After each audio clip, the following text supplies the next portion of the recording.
that's it. You Okay, have stop, No stop, one stop, cares for your stop, the stop, manicure. question, stop, now we're going stop. to a different point. No one cares for your little manicure, bro. Yeah, Put this some is rubber this in is there. kind of. I mean, look, Chew the if you don't fingernails. want Put Blessed some to flip you off, don't mute him. Like this is kind Yeah, of. doesn't matter. We're going for Yeah, positive. We're going for positive. We're going for positive. no, No, no, no, guys, no, guys, no. guys, Unmute guys, Blessed. guys. This is Yeah, ridiculous. Unmute him. Bro, this is You basically were all muted. this You were stuff. muted. Casper, this is the last question. Go ahead and ask out those Bro, This is one ridiculous. second. You guys, there's no way you should be flipping each other off and arguing like this. Like, you guys are all grown men. Come on. And after this, we'll be moving to public chat. So ask your last question, please, and let's move on. Hey, go. How you doing? Hello to everyone, right? Everyone in this event. I have a question to you, Abdulaziz. Papa said it right. Obviously, when it comes to the Quran, right? In chapter 4, Anisa, ayat 157, you have a famous, verse right here, right, where it says, and for their saying, indeed, we have a question. They killed the Messiah, Jesus, the Son of Mary, the messenger of Allah. They did not kill him, nor did they crucify him, but another was made to resemble him, to them. And indeed, those who differ over it are in doubt of it. They have no knowledge except following assumption. They do not come concerning. Obviously, we have that. My question is, when obviously because this is Muhammad revealing to his audience, right, that this is what happened, right? This is divine, because he's revealing it to the people in Arabia. This was the divine revelation, right? So he's revealing it to that, this surah, this ayat, right? So if that follows, right, if that's the case, how do we see when we read this verse? Because right there, but afterwards it says, they did not crucify him, they did not kill him, nor did they crucify him, but another was made to resemble them. And then this is the key passage, key statement. And indeed, those who differ over it are in doubt, and they have no knowledge of it except the following assumption. Okay, bro. How do they have the following assumption? I.e., how do they have the following assumption about the, them, about Jesus not actually dying on the cross if this was revealed only to Muhammad's time during this 700, in the 6th century? How do they have knowledge of? Okay, can you guys hear me now? No, yes? Yes, Yeah. we can. Oh my goodness. Alhamdulillah. Okay. Bro, I was doing a Nitro giveaway to see if somebody would tell me if they could hear me. Like the first person to say yes would have gotten Nitro, but none of you guys Yes. crazy. I'm joking. Okay, are we ready? Yeah, And just assalamu to alaikum clarify, to the Muslims, by the way. assalamu alaikum to the Muslims and to the Christians and whatever other faith. I hope you guys are doing well. Just to clarify, do we have the format typed out?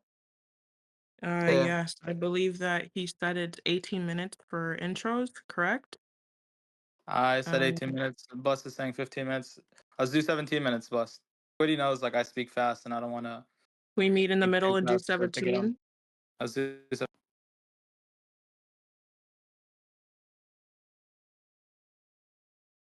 You're muted, sir. All right, should be good. Bless, are you okay with 17? Meeting in the middle from 18, 15? Yeah, I guess. If Abdul Aziz can go first, once the debate proposition is brought to him. Yeah, that's fine. I'll go first.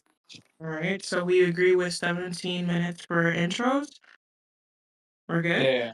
Yeah. And then after that, we have what? Just trying to make sure I have it correctly. 17. What was the next one? I think it was 15-minute rebuttals. Mm. All right. 2 10-minute rebuttals. Two There was 10-minute. a- 2 10s. Yeah. It was the opening, and then there was like a 10-minute kind of rebuttal where like we talk about the opening, and then afterwards we go into cross-examination. There's a closing period. Like a We pre- can do How we can long do is this. the We can do 2 10-minute rebuttals, right? Or we can do 1 15-minute rebuttals and then go into the interrogation segment for 15 minutes. Also, just Abdulaziz, need to- someone asked. Sorry, real quick. Someone asked you to cam up. That's all. Is anyone else? Oh, camming is not allowed. No. Someone requested for Abdulaziz to cam Too up much- since you have your camera on. Too much fitna. Okay. Okay. Cross-examinations, how much time? It was 15, right? Yeah. It was one for each side, 15 minutes. And Yes, then what were the closings? Closings were each 5 minutes, I believe. Yeah, it's just You two can correct me if I'm wrong. And then would you guys do Q&A or? We can do a little Q&A if anyone's interested. I think some people will be. I know Cora and I might have some Hell questions. yeah. Just curious, is anyone recording this? Yes, we have. We have some recorders. You mind sending me the recording afterwards? Inshallah. Yeah, we'll post it By all on the. means. Yeah. No, I just want the recording. Like, I can send you an email or something if that's what it takes. I just want the recording as a. We'll get We it. could like We'll you get just it. put it in a Google Drive if that works. Whatever. It's Yeah, easiest. that works perfect. All right. All right. Got my music going. I think I'm ready. Cora, are you gonna go for time or should I? Or shall I? Abdulaziz goes first. Do you want a timer? Because I have it ready. Go ahead. Okay, 1 second.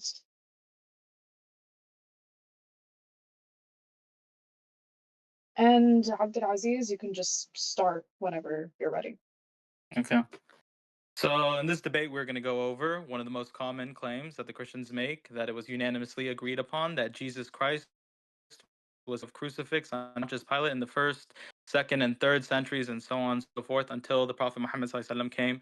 This killing of Christ, the Christians would claim, would be done by the Jews or the Romans, depending on if you read Paul's writings or the Gospels. They also like to claim that the Prophet Muhammad ﷺ was an innovator for saying that Jesus wasn't killed, and I will refute them on this, and we'll show that how this belief is founded in the first century with the disciples and with the early Christians in the early congregations. Okay, Christians heavily rely on the event of the crucifix to have faith in their soteriology, their doctrine of salvation, which Paul derives from the crucifix. Paul says in Galatians chapter 3, verse 13, Christ redeemed us from the curse of the law by becoming a curse for us. For it is written, cursed is everyone who is hung on a pole. Right? And the Quran frees Jesus from Paul's slander, where he says he was made a curse, like it does all the rest of the prophets within the Old Testament, within the Quran. Right here we have in Surah Al-Maryam, chapter 19, verse 30 through 31, Jesus declared, I'm truly a servant of Allah. He has destined me to be given the scripture and to be a prophet. He has made me a blessing wherever I go and bid me to establish prayer and give zakat as long as I live. So I know Jesus is a blessing wherever he goes, according to the Quran, and he was made a curse within the Bible, right? Also, Paul states in 1 Corinthians chapter 15, verse 3 and 4 and verse 14, the importance of the crucifixion, right? How important this is for his theology, for his Christology, and for his soteriology. He says, for I delivered to you as of first importance what I also received, that Christ died for our sins in accordance with the scriptures. He was buried and he was raised from the dead on the third day, just as the scriptures said, even though funnily enough, he doesn't cite any scriptures for this, right? Then in verse 14, he says, and if Christ has not been raised, our preaching is useless. So if Christ has not been raised from the grave, he didn't die and it wasn't raised from the grave, our preaching is useless, right? So we can see that this is a central core belief to Christianity and their doctrine. And we see Jesus being killed on the cross is what Paul is the first one historically to ever profess Jesus being crucified, and he makes it the heart of his writings, right? This debate is going to be about the historicity of the crucifix and the early attestation of what actually happened to Jesus, and we will view this from a theological perspective while looking at scripture, i.e. doing an internal critique, and we will also see the attestation external to the New Testament and if it's in line with it. I will show the truthfulness in the Quranic narrative, and I will ruin the Christian position, and I'll go over the verse from the Quran, chapter 4, Surah Nisa, verse 157. وقولهم إن قتلنا المسيح عيسى بن مريم رسول الله وما قتلوه وما سلبوه ولكن شبه لهم وإن الذين اختلفوه فيه لفي شك من ما لهم بهم من علم إلا طبار الظن وما قتلوه يقينا برفع الله إليه وكان الله عزيزا حكيما. So the Quran tells us that the early people had ikhtilaf, they had difference of opinion, they had conjecture. I'm going to prove that they had conjecture, and I'm going to prove the Islamic belief within the first century, right? Then we're told they had shak, they had doubt, right? That they had no ilm. The Quran says they also had no ilm, that they didn't have proper knowledge or reliable knowledge or information pertaining to what actually happened on the crucifix, right? And last, we're told that they were following dhan, conjecture, hearsay, right? And we see this historically in the first century, second century, and third century, exactly pristine verse telling us about the historicity of the crucifix, right? So I'm going to continue, right? So I'm just going to make the bold claim. There are zero non-Christian witnesses to the crucifixion in form of attestation to the events in the first century and early second century from historians and writers contemporary to that time. He will likely bring up Cornelius Tacitus, Flavius Josephus, Pliny the Younger, Suetonius, Marabar Serapion, Thales, Lucian, Celsus, and rabbinic sources to prove that Jesus was killed. And I'll deal with these with ease using his own scholarship, right? So let's go over the Testimonium Flavinium. Right here, we're going to go over one of the leading experts on the Flavius Josephus, where he mentions in his book, New Perspectives on Jewish-Christian Relations, right here, the scholar is Ilavisha, Carla Buck, and Jacob J. Schachter. So right here, and page, right here, it goes over. In my Josephus and Modern Scholarship, 1937 through 1980, I mentioned 87 articles discussing this passage for the period 1937 to 1980, the overwhelming majority of which question these paragraphs' authenticity in whole or in part. Right, the first person to ever mention this is Eusebius. Right, the Testimony of Flavian. First person ever mentioned is Eusebius in the 4th century. There were 8 Christian writers before Eusebius who referenced from Josephus without mentioning the Testimonium. Right, and Origen. In fact, Origen cited 5 passages from the same chapter without mentioning this passage. I'm going to read page 14. Louis H. Feldman, he goes over this. He says, the first person among writers whose work have survived to quote the Testimonium Flavinium is the early 4th century church father Eusebius, who makes use of this source in 3 of his works, Demonstratio Evangelica, Historia Ecclesiastica, and Theophania. There are slightly different wordings in these 3 citations, leading to the question of whether Eusebius himself may have altered the exact formulation of the text. Right? So let's go on page 15 of his book. Nevertheless, there are 8 Christian writers who lived before Eusebius and who mention Josephus yet make no reference to the Testimonium in their works. Theophilus of Antioch, Minucius, Felix, Julius, Africanus, Hippolytus, Origen, Methodius, and Pseudo Stadios, and Pseudo Justin. The fact is, if it isn't in fact, that no anti-Nicene Christian is known to have used Josephus' works and apologies directed to Jews is certainly surprising in view of the charge, as seen in the dialogue with Trypho, that Jesus never lived, and in view of the eagerness of Christians to convert Jews, right? So we can go even after Eusebius. 4 Christian writers reference the passages from Josephus, but none mention the Flavianium Testimonium crucifixion passage, and moreover, the extant manuscripts come not before the 11th century, right? And I'm going to read page 17 from his book. He says, even after Eusebius, we find 4 Christian writers in the 5th century who know the works of Josephus, but do not cite the Testimonium, and then he goes over the scholars, or goes over the historians and the church fathers. None of them mention it, right? And then the Testimonium Flavinium, the manuscripts coming for them are coming from the 11th century, right? And here's another popular Christian apologist. His name is Dr. Jonathan McClatchy. Bless is probably familiar with him. He says, yes, I agree that the sources such as the Testimonium Flavinium are almost useless in terms of evidential value. However, Josephus and other ancient sources are helpful in other ways, or useful in other ways, right? So we can go to E.P. Sanders, historical figure of Jesus. He says, Jesus was mentioned in Josephus' Antiquities of the Jews. Josephus, as we saw above, was born in 37 CE, just a few years after Jesus' death, and he wrote the Antiquities in the 90s. The Jewish historian certainly knew something about Jesus, and there's a paragraph of him in the Antiquities. But Josephus' works were preserved by Christian scribes, who could not resist the temptation to revise the text, and thus make Josephus proclaim that Jesus was the Messiah, that he taught the truth, and after this death that he was restored to life, failing a fluke discovery. We shall never know what Josephus actually wrote. He was not a convert to Christianity, and he did not really think that Jesus was the Messiah. Right, so we'll never know, because the scripture has been undergone so much corruption. Okay, next we can go to Tacitus. We can go to Robert E. Van Vroos in his book Jesus Outside the New Testament.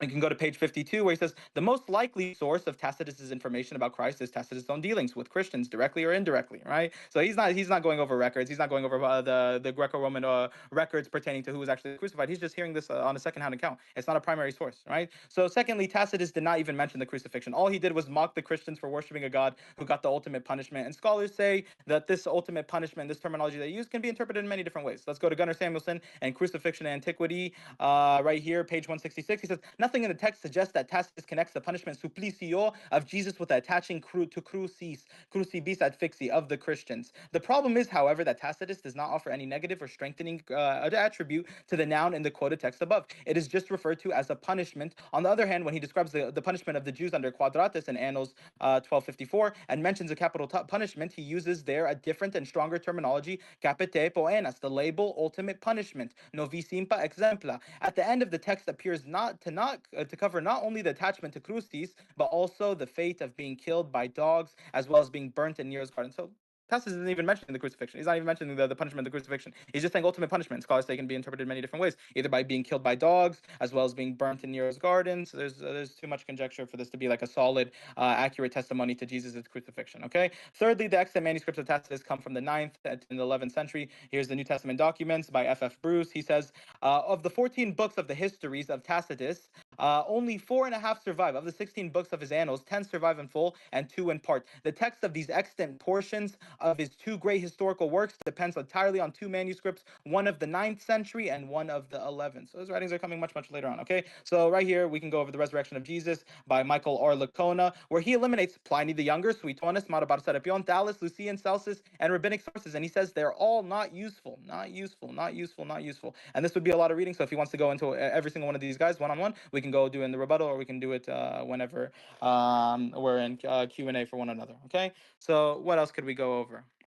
All right, we can go over the Gospels and like the historical inaccuracies within them pertaining to, like, with Matthew inserting in Matthew chapter 27 verse 51 through 53, the walking dead saints that come and arise from the ground when the curtain is split, when the temple is split in two, and all the saints start walking up in the holy city. Right? Christian scholars like Michael Lacona admits that this is a strange report and special effects in his book, The Resurrection of Jesus, at page 530 and page 552, where he talks about this. William Lane Craig says, probably only a very few conservative scholars would treat the story as historical, right? Mark doesn't mention it. John doesn't mention it. Luke doesn't mention it. When Paul is preaching to the Gentiles in 1 Corinthians chapter 15, verse 12, he doesn't mention it. He says he's trying to convince them that resurrection is true, And he doesn't bring up the saints resurrecting. He only brings up Jesus' resurrection when he says, but if it is preached that Christ has been raised from the dead, how can some of you say that there is no resurrection of the dead? So if there was a bunch of walking dead saints around around, everyone would have been believing the idea of resurrection, right? But this is obviously, most scholars are going to say that this is some sort of mythology that's been introduced into the Gospels, and I can make a strong argument that comes from the holiday Anathysteria about the Walking Dead, right? When Julius Caesar was assassinated. Okay, so what else could we go over? We can easily ruin Mark. Mark isn't the most reliable source, right? Here's the good news according to the Mark, Edward Schweizer. He says, we do not know who the author was. Conceivable that Mark was his real name. The superscriptions of the biblical books were not added until the 2nd century, but it was necessary, at least orally, to distinguish between the Gospels as soon as it was more than one. If the title had been given to a latter time when the real author was not known. And they go over that he doesn't know the geography of Palestine and how he's obviously an interpreter of Peter, so he's in a first-hand witness to pertaining to what actually happened in Jesus' life, right? The Gospels of John, the Gospel of Mark is dating around 70 to 80. Gospels of Matthew and Luke, 85 to 95, around this time. And Gospel of John right here, the Gospel of John the Gospel according to John. This is Andrew T. Lincoln, where he says, if the 4th Gospel shows knowledge, and this is in his book, the Gospel according to John, St. John, page 18, he says, if the 4th Gospel shows knowledge of not only the synoptic tradition, but also, on some occasions, of material that is thought to be the editorial work of the synoptic evangelist, see the discussion under the relation of to the synoptic Gospels, then this also suggests an earlier date of around 85 CE. The best guess of most scholars, then, is that the Gospel in its final form was completed and began to be circulated at some time between 90 and 110 CE, and I'm going to completely get to folding whenever we see how John is a revisionist and how John corrects all of these little doubts that these Christians would have had in the 1st century, where he tampers with the crucifixion narrative and he changes things for theological benefit and to refute doubts that these early Christians would have been having. Okay, now we can go to the New Testament story by Ben Witherington, where he goes over the Gospel of Matthew. He says, this Gospel is a composite of several known sources, Gospel of Matthew, including 95% of Mark, a wide range of Q material, and some material unique to Matthew called special M, such as what we find in the birth narratives. It may be appropriately asked why one of the original 12 disciples who was an eyewitness of the life of Jesus would need to be so profoundly dependent on a gospel written by a non-eyewitness, namely Mark. And then it says, since Matthew's gospel is so clearly dependent on Mark, it must then have been written later than Mark's gospel, perhaps sometime in the 70s or 80s. This gospel is, however, different in numerous ways from Mark's gospel, although it fits a description of being an ancient biography, right? And now we can read the New Testament by Modern English by J.B. Phillips, right? He says, early tradition ascribed to this gospel to the Apostle Matthew, but early tradition ascribed this gospel to the Apostle Matthew, but scholars nowadays almost all reject this view. The author, whom we still can conveniently call Matthew, has plainly drawn on the mysterious Q, which may have been used in a collection of oral traditions. He has used Mark's gospel freely, though he has rearranged the order of events and has in several instances used different words for what is plainly the same story, right? So when it comes to these gospels, they're anonymously attributed to these quote-unquote disciples or people who are contemporary to disciples. We have no way of independently verifying who wrote what, and we have them copying off of one another, and we have them revising and looking at the scriptures that has been written previously, and them correcting them and editing it as they please. And these gospels weren't even named until the 2nd century and later on. And the first person we ever have to attest to these 4 gospels being Matthew, Luke, Mark, and John is Irenaeus of Lyons around the year 180, right? If he's going to go to Papias, I'll completely ruin and fold Papias. Papias is so unreliable. He quotes apocryphal stories like from the Apocalypse of Baruch, and scholars all uniformly reject him. Bar Ehrman says this in his book, Jesus Interrupted. Who else says this? Scholars like Charles H. Wright and from Oxford University says Papias is most unreliable. The saying of the Lord found in Papias about the future fertility of the earth is apocryphal and is found in the 5 Apocalypse of Baruch. minutes. Okay, and it's found in the Apocalypse of Baruch, which is probably the 1st century after Christ. And in that book, in such a manner, is to prove the idea as far earlier. See Professor Charles, the Apocalypse of Baruch, right? Papias' account of the death of Judas contradicts that in the Gospels and Acts, right? So even we see in the Gospel of Matthew, chapter 27, verse 5 through 8, we see Judas, he died by hanging himself, and it was labeled as a suicide. And did he return the money or did he keep it? He returned it to the priest. And who actually bought the field? It was a temple priest, right? And then the book of Acts, it says he fell head first and burst open, and it says he kept the money for himself, or kept the money for himself, and it said Judas is the one who brought the field. So if they can even give us a reliable story, and there's conjecture between a church father and between the book of Acts that's attributed to Luke, and between the Gospel of Matthew that's attributed to Matthew, anonymously attributed to Matthew, then how are we supposed to take any sort of independent attestation pertaining to what actually happened in Jesus' life, right? So Papias, unreliable. Irenaeus is the first one to quote these Gospels, right? It's a horrid way of looking at history pertaining to that what actually happened in Jesus' life, right? So we're going to go over the sources that all denied the crucifix within the 1st century, within the 2nd century, within the 3rd century, the people who had apostolic succession. So I'm going to go over this book, Found Christianities, by M. David Litwa, where he goes over the Basilidians. And he says, the Basilidians had apostolic succession running through Glossius to Peter to Matthias to Jesus, right? And they claimed that Simon of Cyrene was the one who was crucified. So they have apostolic succession. They were arguing within the 2nd century against Irenaeus of Lyons. And Irenaeus of Lyons quotes their gospel. And he says, he, Christ, appeared on earth as a man and performed miracles. Thus he himself did not suffer. Rather, a certain man, Simon of Cyrene, was compelled to carry his cross for him. It was the he, Simon, who was ignorantly and erroneously crucified, being transfigured by him, so that he, Simon, might be thought to be Jesus. Moreover, Jesus assumed the form of Simon and stood by laughing at him. He says they even quote Psalms 2, and they use it messianically when the archons conspire against the Lord and his anointed, and he who sits in the heaven laughs. And they attribute this to Jesus and say they're using messianic prophecies. They have apostolic succession, and they're saying Jesus ascended into the heavens. So they're heretics according to me. They're Docetists, right? But when it comes to the conjecture, when it comes to all these people with all these different theories pertaining to what actually happened to Jesus, some saying Simon of Cyrene was crucified, some saying Judas of Iscariot was crucified, some saying Jesus Barabbas. Even Raymond Brown says some may have been saying that Jesus Barabbas, Jesus son of Abba, might have been crucified. This is why John changes the label on top of the cross and says Jesus of Nazareth instead of Jesus King of the Jews, so there wouldn't be any speculation or there wouldn't be any doubts going around, right? But when it comes to this, yeah, we have conjecture galore, conjecture galore. I'm going to be going over in my rebuttal Ignatius of Antioch and his congregation, how he's multiple Jewish Christians, multiple provinces of Jewish Christians who are all uniformly denying the crucifix. And they make multiple arguments. They say it's not in our original documents, Ignatius. The crucifixion, the death, and the crucifixion and the resurrection of Jesus is not in our gospel. So why would we believe in it? Why would we believe in it? All right. This in the letter to Philadelphians, chapter 8. In the letter to Trallians, chapter 10, Ignatius is saying there's people who say that Jesus only appeared to have suffered. And he says they only seem to be Christians. And he says in the letter to Cimmerian, same thing that he says in the letter to the Trallians. So we have Ignatius who's dealing with all these cities, right? And he's dealing with all these Christian beliefs that would have been there well solidified within the first century. These beliefs didn't just pop up in the year 100. These were amongst 4 different cities. And the letter to Magnesians, he talks about Jewish Christians who left and abandoned their customs and traditions and abandoned the Sabbath. And now they've come to a new way of life. And he's talking about they've now come to Paulinian Christianity, and they reject, some of them deny Jesus' death. So we're going to be going over these letters. I will show how this is easily, like the Islamic belief is easily solidified there within the first century. How much time do I have left? Okay, so okay, no one said anything. Okay, so anyways, we're gonna go over the conjecture that these people had. We're gonna go over all the sources. 1:30.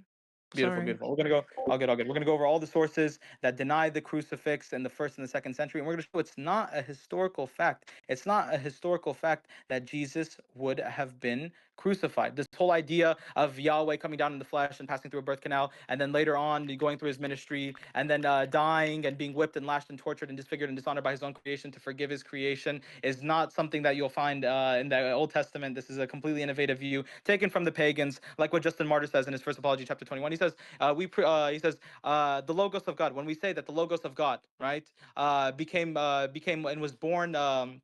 Without any sexual union, and then mainly our teacher Jesus Christ, and he died and he resurrected and he ascended into the heavens. We found nothing new or different from what you pagans believe regarding the sons of Jupiter. All right, so this is what he says. So this idea of some sort of mythological man god savior who comes down, dies for the 30 sins of humanity, seconds. and introduces all these customs and traditions and holidays. This is that of Mithras, that is that of Attis, that is that of Dionysus, that is that of the Iliads of Homer when they write about Hector. All of this like divine man coming and redeeming his people and being torn to pieces, or being killed or being tortured and then dying and then resurrecting and ascending back into the heavens, is all paganistic. It doesn't come. It's not solidified within Abrahamics. I dare him to bring me any messianic prophecy that he would challenge me on. Isaiah 53, Psalms 22. I can make super good arguments against this as not pertaining to Jesus. And I can bring my own messianic prophecies that talk about Jesus being saved, delivered, honored, rescued, so on and so forth.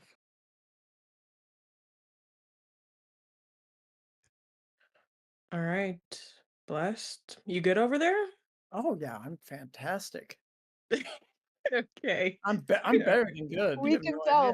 I'm chilling. I'm chilling like a villain. Thank Hell, you you're for having asking. a good time over there, buddy. I'm having a blessed time. But it doesn't allow me to share my screen. Good I one, need good one. permissions for that. Is that okay? I have a Where? presentation. Permissions to Give him some stream. I power. got you. I I got you. appreciate Hold it. on. Thank you. I'm gonna have to leave and join back real quick because it doesn't operate. So when you give it to me, let me know and I'll join back. By the time you leave and join back, you should have it. And let me tag you in side chat.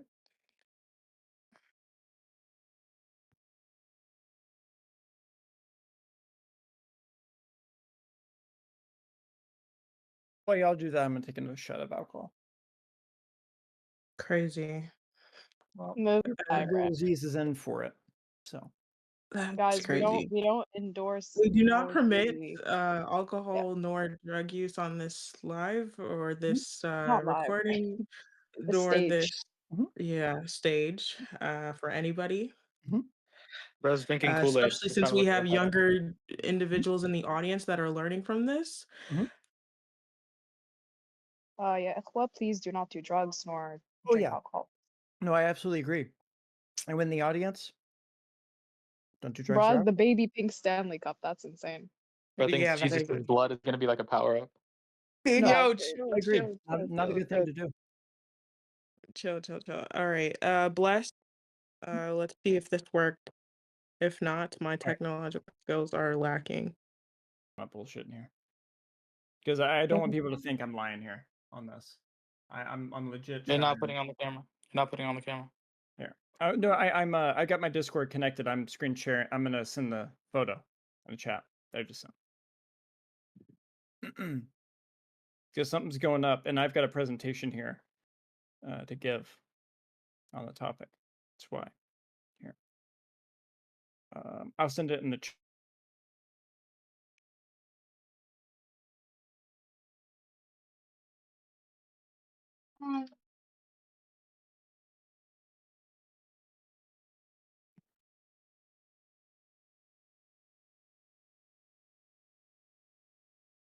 Did that work?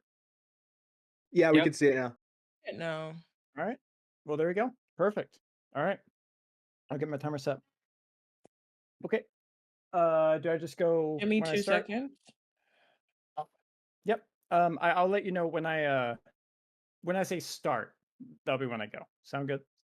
Yeah, and we agreed for 17, correct? Correct. Yep. All right, sounds good. Start when you're And ready. start. Okay.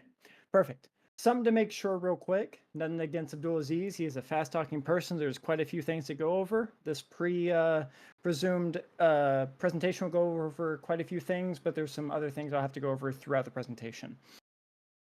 The reason for me not including the text are to save time. I've recommended anyone to read these texts in their free time, see the full understanding. I linked these texts so you can see the quotes of them throughout. I've not touched any apostolic fathers, nor did I touch Celsus, preserved by Eusebius, because during this time I didn't find a good source to decipher between Eusebius and Celsus's remarks, but I have now. This could be something we can further talk about, but Celsus isn't really needed here. There are many Christian sources and non-evidence Christians that have told Jesus being crucified as historical, but given the evidence, people like Richard Carey and others like David Fitzgerald have convinced a good section of the laymen who don't say this properly that Jesus wasn't crucified or even didn't exist. But here, particularly like Surah 157, we'll deal with Jesus' crucifixion. So, 7 topics. What do the Gospels entail? What is crucifixion? Events surrounding Jesus' crucifixion, his crucifixion according to the Gospels of Paul, the reasons for it, and in extra biblical sources and scholars of different backgrounds to the same point. So, Burridge is a classicist and he's an internationally respected scholar, and after writing his thesis on Greco-Roman biography, trying to disprove Charles Talbert's thesis and convince him on the position that the Gospels are of Greco-Roman biography. And so Graham Stanton notes that I do not think it's possible now to deny the Gospels as a subset of the broad genre of the literary genre of lives, that is, of biographies. Charles Talbert writes about Burridge that this volume ought to end any legitimate denials of the canonical Gospel's biographical character, and is considered the majority is not of a consensus position that the Gospels are excluding Acts, a historiography, not including the bio, but drop into a bigger portion of history. So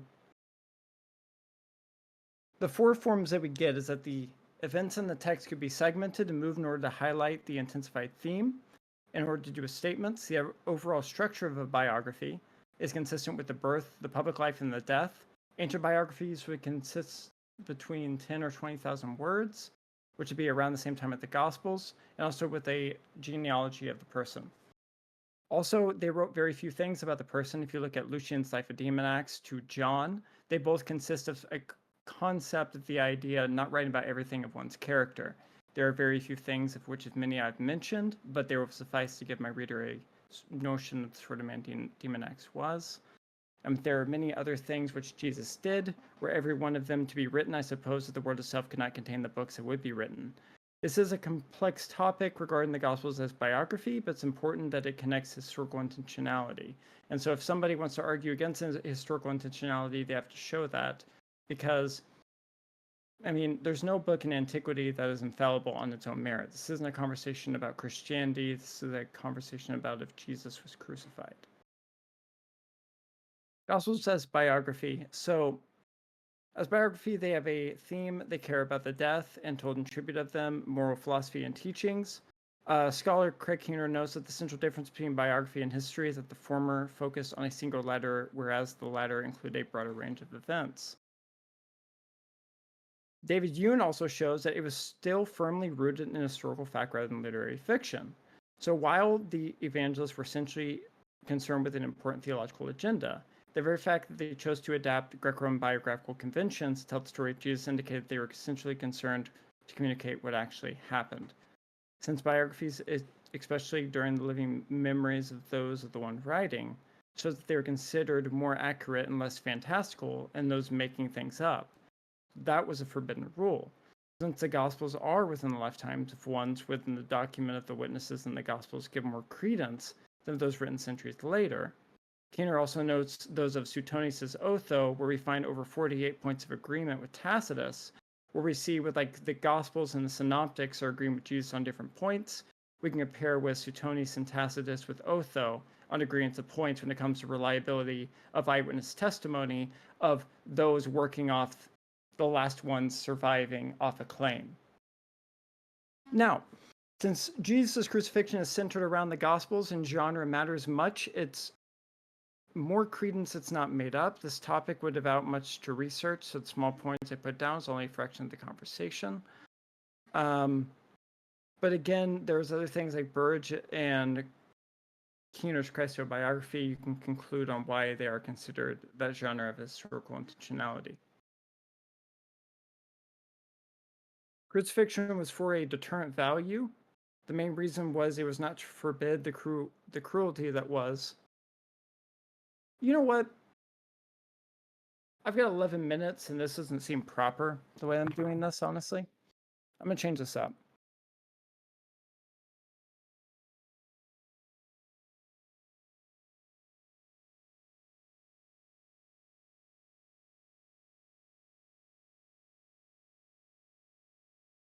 So, I got 11 minutes. Here's the reason why Christ was crucified. Gospels are genre, is Greco-Roman biography. Any claims I make here from now on, Abdulaziz, you can question me on it. You can ask me for my source. Because what I've realized, we're playing a game of sources. For example, you tried to levy that, just to give a quick example, that John McAlatchy argues against James Charlesworth, and Charlesworth is my own bringing into it, regarding Tacitus' reliability, because McAlatchy says we can't use Tacitus as an authentic source. But unfortunate to McAlatchy, McAlatchy doesn't have a PhD or an understanding of how ancient history operates outside of the New Testament.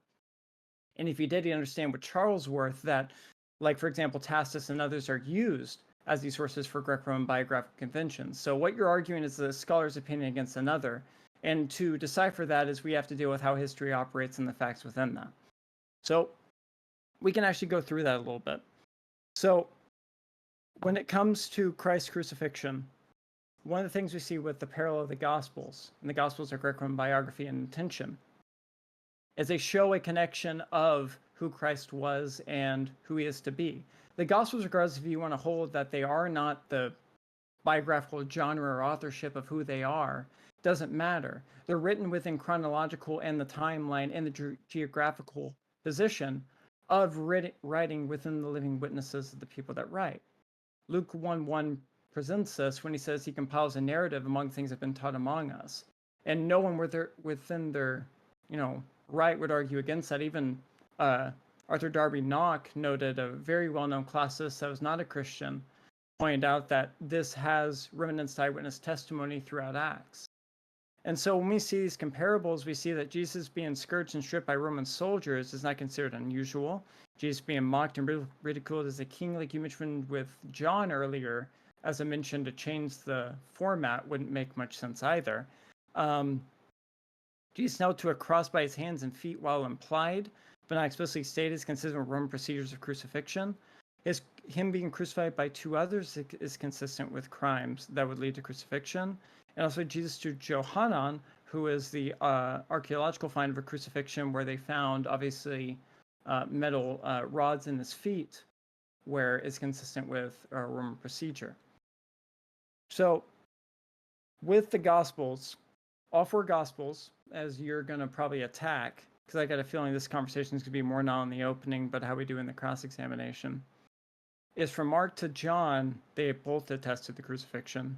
Both from Ehrman to others agree with this to the majority view. Even others that you say agree with certain sources like Tacitus, like you said Lacona or something, disagree with Tacitus or Suetonius and all of them. He nevertheless agrees with the crucifixion. And so I feel like you're doing something called a la carding or Frankensteining a position where you're taking particular like cornerstone markers of what scholars say, like particular parts, you're taking it and Frankenstein an argument together without actually taking in their methodology and how they got to that claim to begin with. If you did that, you realize their methodologies are inconsistent. But Paul's undisputed Pauline letters, for example, we can see this is consistent throughout. And reasons for crucifixion we can see are obvious. The chief priests as the main instigators between the Jews and the Romans for Jesus' arrest. We can see this with the high priest and Pontius Pilate throughout. And even there are chief priests indirectly that are found trying to catch Jesus to get him in what are called blasphemy charges. Because if you look at his trial, Christ was not crucified because he claimed to be the Messiah. It's not a blasphemous charge. It's what he claimed to be God, and he's going to sit on the right clouds of the Father of Heaven. That's what makes it a blasphemy charge. And so even Brown notes that Jesus being accused or arrogantly claiming for himself what belongs to God and that thus insulting of God. And then people could be put to death for insulting the God of Israel, though arrogance, as well as putting for the naming of that name. And this is obviously Brown, who's quite a critical scholar. So you mentioned a few things when I have 6 minutes, about 7 minutes to wrap up with Josephus and Tacitus. So the alleged doctor version of Josephus' Antiquities is that there was a wise man. It'd be lawful to call him a man, for he is a doer of wonderful works, a teacher of such men as he received the truth with pleasure. He drew over to many, both Jews and among the Gentiles. He was a Christ. And when Pilate, as a suggestion of the principal men among us, had condemned him to the cross, those that loved him at first did not forsake him. For he appeared to him alive the third day, as the divine prophets had foretold him, and 10,000 other wonderful things concerning him. And the tribe of Christians, so named after him, not extinct to this day, that's kind of the conversation you get. So what's really interesting about this, if you actually look at William Whiston was actually a professor at Cambridge. It's actually matched up my point of scholars' opinions arguing over other scholars' opinions. The great thing about history for anyone listening is it's not rocket science. You can spend a lot of time in studying history and understand that you can argue if a historian is making fallacious reasoning or not, or he's making sense according to the data, according to you, because these arguments we're making right here aren't necessarily Greek or Latin or anything like that. So you have that room. But when we remove the three components, this is what we get. At that time there appeared Jesus a wise man, for he was a doer of startling deeds. He was a teacher of people who received the truth with pleasure, and he gained a following both among many Jews and among many Greek origin. When Pilate, because of an accusation made by the leading men among us, condemned him to the cross, those who loved him previously did not cease to do so. So up to this very day, the tribe of Christians named after him had not died out. Well, when we look at this, this is actually the accepted position and scholarship of what it is. And we know this because the three components that make Josephus look like a Christian in the passage also shows a non-Josephan style in the Greek. And so that's important because we know it's not from him. And later church fathers even confirm this, saying that Josephus wasn't a Christian. And so we have this understanding this is an authentic writing from Josephus mentioning about Jesus. Now, the majority view of Josephus is that when the three components are removed, obviously, even as Dunn pointed out, it's a broad consensus. Even Louis Feldman, who is a leading Josephus scholar, notes 87 discussions on the authenticity of the passage. And even Geza Vermes notes that declaring the whole knows a forgery would amount to throwing the baby out with the bathwater. Indeed, in recent years, most of the experts, including myself, have adopted a middle course, accepting that part of the account is authentic. Also adding to the list of authenticity is Josephine scholars Alice Wheatley and James Paget, who are two of the leading scholars today in the field of Josephine scholarship. When we go to Tacitus, Tacitus was a writer whose reliability cannot be seriously questioned. This is in the Classical Foundations of Modern Historiography, a Oxford publication press. You heard my friend talk about Oxford publication press earlier. Funny how it can shoot yourself in the foot. Talk about the methodology of historians. But neither human effort nor the emperor's generosity nor the placating of the gods ended the scandalous belief of the fire had been ordered. Therefore, to put down the rumor, Nero substituted as culprits and punished in the most unusual ways those who hated for the shameful acts, those who called the crowd Christians. The founder of this name, Christ, had not been executed in the reign of Tiberius by the procurator Pontius Pilate. The important part of this is that even Tacitus was known to be one of the greatest of Roman historians with a penetrating insight into character and a sober grasp of these significant issues of the time. Why is this important? Well, he's mentioning Christ was crucified as an execution measure, which was crucifixion by definition under Pilate, under the reign of Tiberius. And so we get this message, and it would be quite the burden of proof for one to show that Tacitus has shown himself to be reliable many times over, and randomly for the passage of Jesus, talking about crucifixion, he randomly becomes unhistorical. Wouldn't make much sense. And to tie into your marker earlier, my friend, of talking about good old Robert E. Van Voorst, you mentioned that Robert E. Van Voorst talks about that Tacitus has mentioned in his sources something about that is maybe 240. hearsay or whatever. Yeah, I got 223. And the problem is Tacitus's claim on that simply derives from Mayor Bar-Scipion that you're saying, right? But Mayor Bar-Scipion himself, if you read that, oh no, not Mayor Bar-Scipion, but Van Voorst contradicts himself from Mayor Bar-Scipion on that book. So when he's talking about Tacitus, you're taking him for his levy for sentence that he posted in a book, but not the methodology that he's gaining for why he's gaining that idea. So for example, if you go to Robert E. Van Voorst in that book, he says why Tacitus probably isn't using rumors from Christians because he was use the Latin terms dicun and firum, and he used that by Maurice Gogel's study Life of Jesus. But you didn't mention that in your opening. But when it comes to this part of he's probably using hearsay, no cited sources, no nothing, blank statement. But if you go to Mayor Bar-Scipion, even Robert E. Van Voorst contradicts himself because he doesn't know anything about Mayor Bar-Scipion. And a few sentences later, he says, well, he's probably not a Christian because that would be unlikely. But how would you know he's not a Christian if you don't know anything about the author? And so even he shoots himself in the foot. So some of the methodologies, you just quote mining people, doesn't really work out very well. So the reliability of Tacitus, which would be with Josephus to Tacitus, those are the two biggest, because I hold to Charlesworth. You can show that Josephus crucified, that Jesus crucified just by Josephus and Tacitus. It's not seriously disputed. Given execution, this is referred to crucifixion, as I mentioned, of Roman methods and the claims prior to the 1st century of Jesus and his punishment of death with the Gospels and other writings. Also, it's hard to imitate Tacitus' style in Latin, and there's no signs of Christian influence. And also, because it talks about Christians in quite a negative manner, so it'd be unsupervised. So Lucian Samosata has one, but I'm not used to doing debates really. I've got 20 seconds here. Not used to do debates really within less of an hour. So this is quite new to me, but I get a few things in the rebuttal stage. But you've got the Pauline letters and the epistles in the New Testament, all according to ancient historiographical standards that agree. That's it. Your rebuttal. Who's got my time? Who's got my time? I got you. What were we doing for this one? Okay, this is gonna 10? be 2 10-minute rebuttals. Yeah. Yep, 210. Okay, give me 2 seconds. Give me 2 seconds. Yep. Let me know when you're ready. Okay. Also, who's in here real quick? Hold on.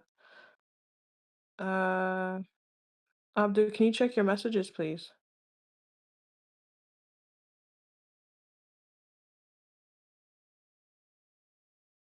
My messages? Yeah. Why did Burp just spawn up here? Yeah, just check your One messages. second. Yo, 1 second. By the way, Muslims in the chat and even the Christians, bro. If you're gonna make memes, if you're a Muslim, fear Allah, bro. And if you're a Christian, respect the rules of the server. Don't send explicit shit, please. No blasphemy, guys. And no blasphemy either. Please and thank you. On both parts.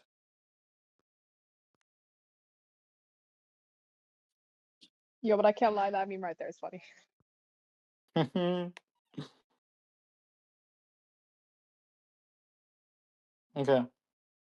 Give me 2 All seconds.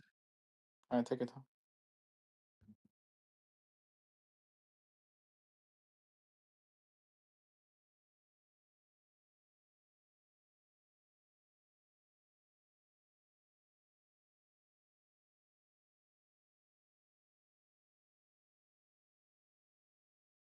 Okay.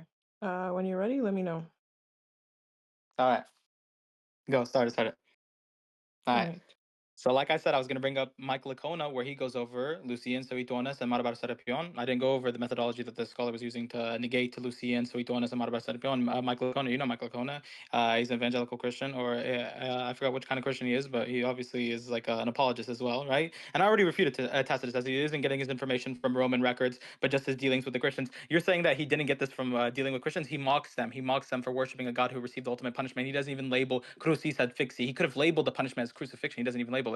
And then he uses the terminology to refer to ultimate punishment. Ultimate punishment, like we said, can refer to many other things, like what Van Bruce was saying. He was saying it can refer to dealing or him being thrown to the dogs or him being burnt in Nero's gardens. It's not even specified, right? You said that I said McGlatchy says that Tacitus is unreliable. No, I was talking about the testimony of Flavinium. So Jonathan McGlatchy says, yes, I agree. And I read this out loud. Yes, I agree that the sources as the testimony of Flavinium are almost useless in terms of evidential value. However, Josephus and other ancient sources are useful in other ways, right? So you're just like, maybe you shouldn't have gotten like a little tipsy so you could actually understand like my claims and what I'm making. Okay, so now you're saying that this you were trying to bring up scholarship that says that this account of the crucifix is like historically reliable and it makes sense and everything checks out. Let's go to Gaze of Hermes. You know Gaze of Hermes. This is Jesus, nativity, passion, resurrection. This is the Jesus Gaze of Hermes, where he says, in sum, the reliability of the account of Jesus' appearance before the Sanhedrin and his condemnation to death is seriously undermined by the repeated contradictions and historical and legal improbabilities of Mark's account, which has been copied in substance by Matthew.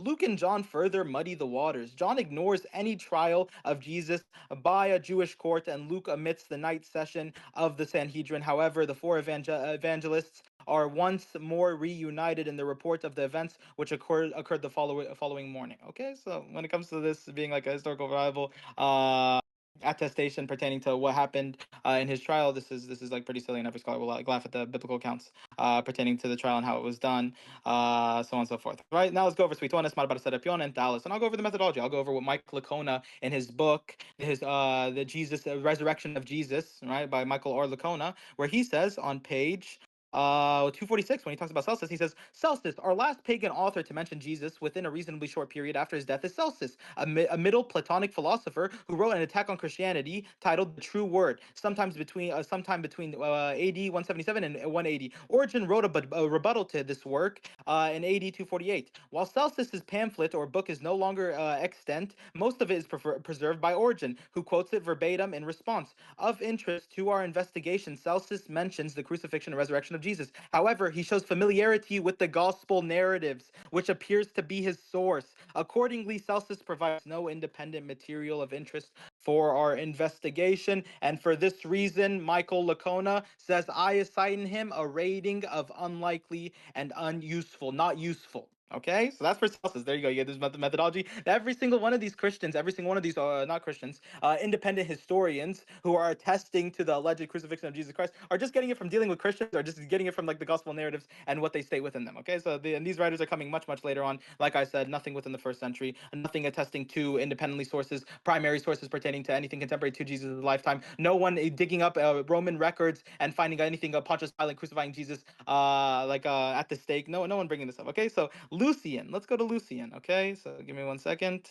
We can go to Lucian, or we can go to Marabar Serapion, since I have it right here. A Syrian Stoic who wrote to his son from a Roman prison, Mata suspects he may be executed. This is in the same book, Michael Lacona, where he goes over all these people. He says, may be executed. Although the only manuscript of the letter is dated to the 7th century, and the dating of the original is uncertain. Some place its composition around or shortly after AD 73, while others assert that its dating cannot be narrowed further than sometime after 73 AD.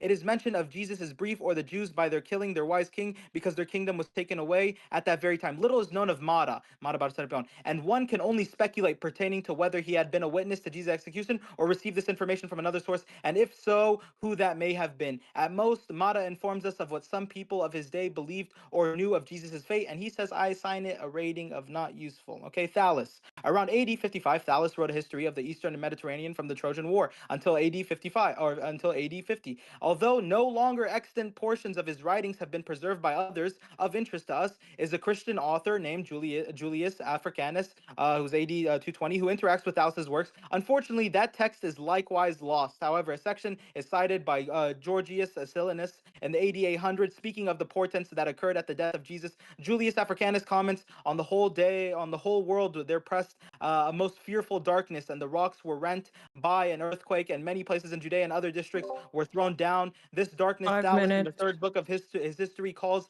as appears to me without reason, an eclipse of the sun through a third-hand source, Thales Africanus Silanus.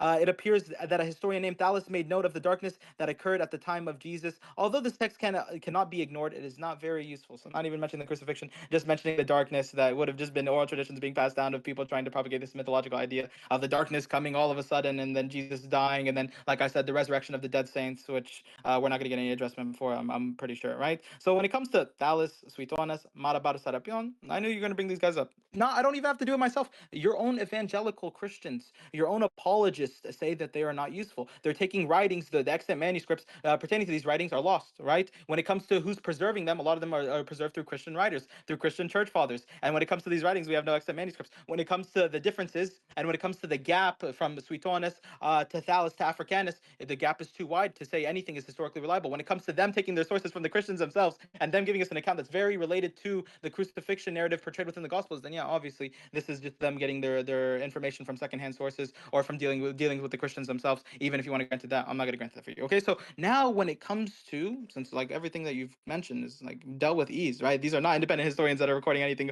pertaining to Jesus' life. They're just talking about what the Christians were saying. Now we have Ignatius of Antioch, right? So I'm going to make this challenge right here in my rebuttal. Ignatius of Antioch. So Ignatius of Antioch, right, who was alive in the year 30 or born in the year 30, and he was 3 years old when Jesus ascended into the heavens, and he was writing to these letters, or to these different provinces, to these different cities, a letter to Cimmerians, a letter to the Trallians, a letter to the Magnesians, and a letter to the Philadelphians. And he mentions that every single one of these, or in every single one of these cities, there's a mention of people denying the crucifix. And this is dated in the first. This is going to be the 5th century. He's writing these letters around the year 106, and then later on he was thrown to the lions and eaten by the lions as well, right? So when it comes to Ignatius, who you're going to say has apostolic succession, one of the apostolic church fathers, he's telling us that there's multiple Christians that their beliefs would have been well solidified within the 1st century who deny Jesus' death. Let's just read a little bit from his writings, okay? So we're going to go over these 4 works right here. Letter to the Trallians. He says, but if as some that are without God, that is, the unbelieving, say that he only seemed to suffer, وَلَكِنْ شُبِّهَ لَهُمْ.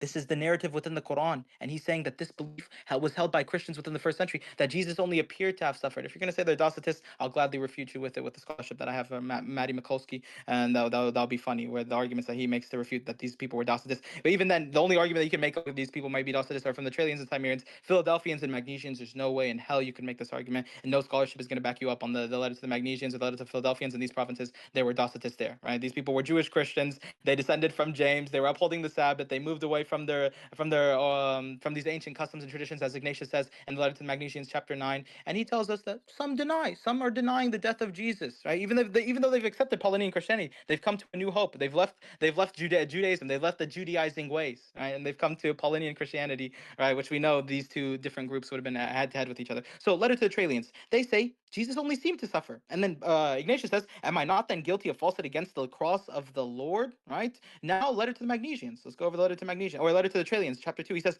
not as certain unbelievers. He says, now he suffered all these things for our sakes, that we might be saved. And he suffered truly, even as also he truly raised himself. Not as some certain unbelievers maintain that he only seemed to suffer, as they themselves only seemed to be Christians. This is letter to Cimmerians. So we have 2 independent sources from Ignatius where he's dealing with Christians of his own, and they're saying that they deny the crucifix and they don't believe Jesus died, and they only believe believe that they believe that he only appeared to have suffered. Exactly what the Quran says. So we see ikhtilaf, we see difference of opinion. Exactly what the Quran says. We see walakin shubya lahum, the belief of the belief that's portrayed within the Quran. Walakin shubya lahum, Jesus only appeared to have suffered. There's an illusionary nature of Jesus suffering on the cross, and someone might have been crucified in his stead, or Allah subhanahu wa ta'ala might have raised him, and One let minute. people believe that he died. Okay, so let the people that the Jews believe that he died, because the Jews were the ones who were boasting, saying we killed the Messiah, we killed the Messiah, boasting and laughing after they mocked his mother, denigrated him, discredited him, and all these things, right? So now we can go to letter to Magnesians, right? And I want him to address these letters, right? Let's see if he can actually address these letters. Okay, so letter to Magnesians, chapter 9. If therefore those who were brought up in the ancient order of things have come together to possession of a new hope, no longer observing the Sabbath, but living in the observance of the Lord's day, on which also our life has sprung up again by him and by his death. Whose death? Jesus' death,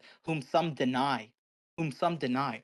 By which mystery we have obtained faith. So right here we have the Islamic narrative just from Ignatius. I can go to Paul. I'll go to Paul in my next rebuttal, and the conjecture that he had within his congregation of people denying the crucifix. But right here in Ignatius' congregation, we have four sources. I can go over the letter to Philadelphians next, but four sources that all reject the crucifixion. These are Christians within the first century who denied the crucifix, showing ikhtilaf, showing conjecture, and not showing that it's not a solidified fact within history that Jesus was crucified under Pontius Pilate. It's all you. That's All of you. time. All right. Is he done? Yeah. All right. 10 minutes, right? Yes, sir. All right. Perfect. Thank you. Good. Do you have to stream? No, I'm setting the timer. Oh, okay. When you're ready, just let me know. All right. And start. Yeah. Wow. Okay. Again, I mentioned earlier of a la carting historians. I don't know what it is when he makes a point, he gets faster in talking to complete the point, but that's not really how history is going to operate. It's just fast miking different scholars making points. And we'll break down a few of these different deals. So one of the things you talked about was, let's see here. Yep. Originally, you're talking about the whole Trallians and Paul and these first century groups that apparently exist denying Jesus' crucifixion. They don't exist. You're mentioning a second century writing talking about second century groups, which matches with the development of Neoplatonic philosophy.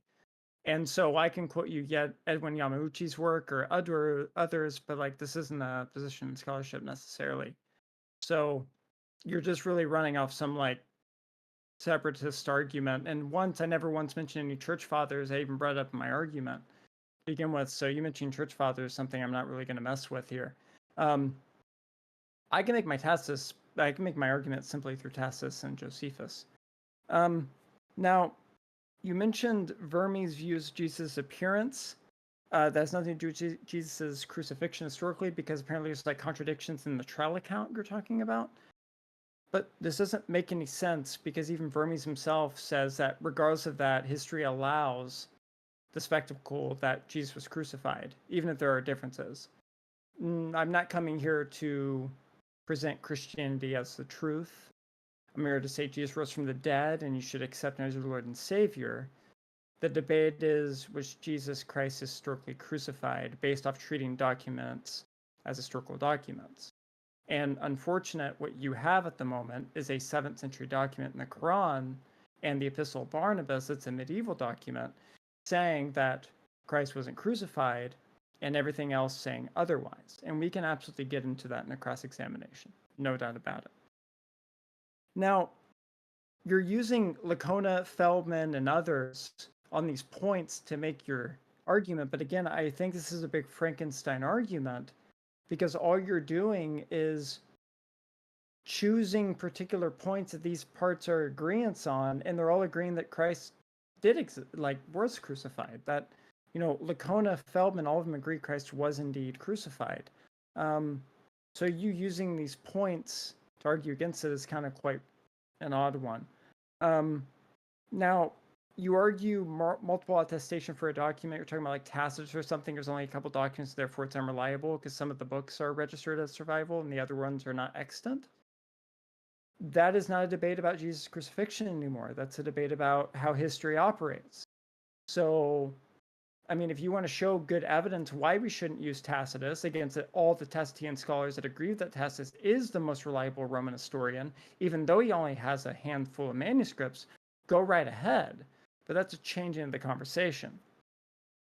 Again, another thing you said was earthquakes have no meaning to Jesus' crucifixion. Like, you're talking about earthquakes and that it could be a contradictory account or whatever. That was like odd to me. One, because even Dale Allison, if you've read his most updated work on the resurrection, he agrees that there's great evidence, and even from the National Geological Society presents great evidence for a earthquake during the period of Jesus' existence.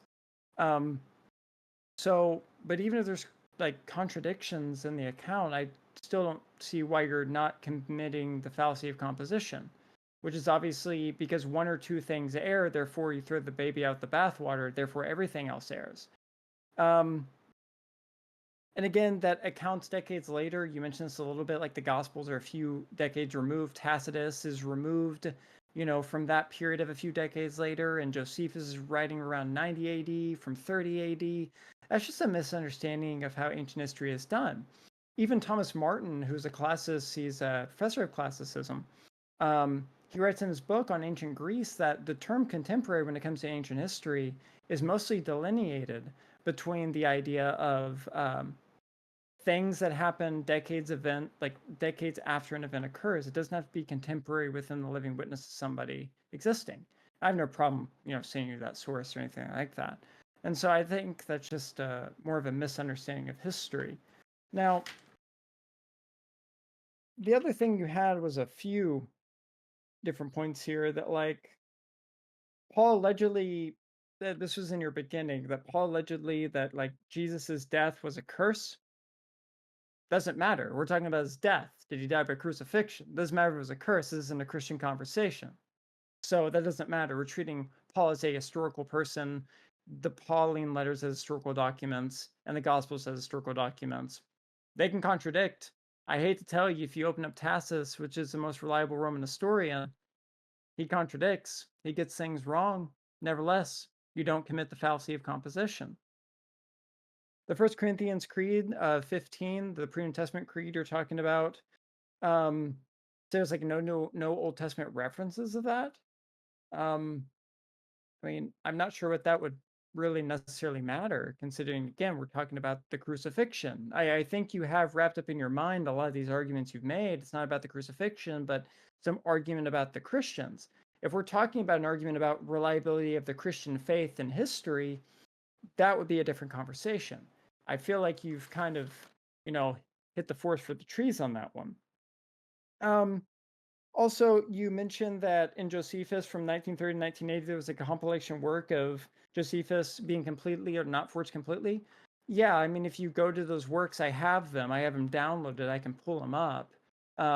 They talk about that the only references of the whole Testimony Flavianum being forged, so therefore you couldn't say Jesus was crucified historically, would make sense if you were someone like Richard Carrier, and that position is not accepted in scholarship or Josephine scholarship. So you've ran your mounts on that one as well. The dialogue with Trypho says Jesus doesn't exist. That doesn't make any sense, talking about his divine humanity claims, not his crucifixion or his existence. Even Alice Wheatley pointed out to Feldman on this point when it comes to it, so I don't understand what argument you're making there. Let's see here. I guess the final two would be going over Josephus and Tacitus, just off the top of my head. And again, if you want sources, I'll give you my sources. I have no problem. Josephus was situated geographically, chronologically, and vocationally when the apostolic preachers were preaching their message about Christianity when Jesus died. And so he was positioned actually the best you could as a historian according to ancient historiographical standards of what you should do as history in investigating something.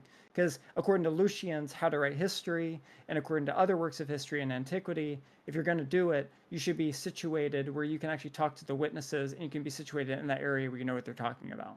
So even if you wanted to say Abdulaziz that, oh, he's getting it from the Christians, it doesn't fucking matter.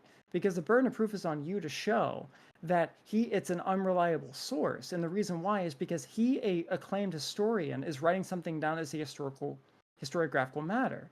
And it's something that he's saying is reliable. And then we see it with Tacitus. Tacitus was part of the Roman.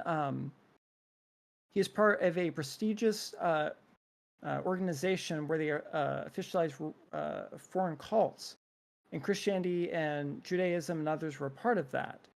And so he knew the difference between them. And as Van Voorst points out a little bit with the Daikun Farut terms, he knew the difference, even though Van Voorst kind of contradicted himself in his own methodology. But it doesn't take much to know that unless you're just trying to, pick up what he says because it agrees with what you say, and then leave the less because it doesn't agree with what you say, Abdulaziz, because Van Voorst agrees Jesus was crucified.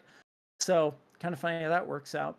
But you can see this point being made of even Tacitus was using even priestly organization. He probably got his information from even F.F. Bruce, who you didn't mention, who says it could possibly be from a Roman criminal record report, or even all the way up to some official documents he had of his priestly organization to officialize these different cults. Because there's no doubt you mentioned a couple different things about Caesar or other things with the spiritual or divination matter.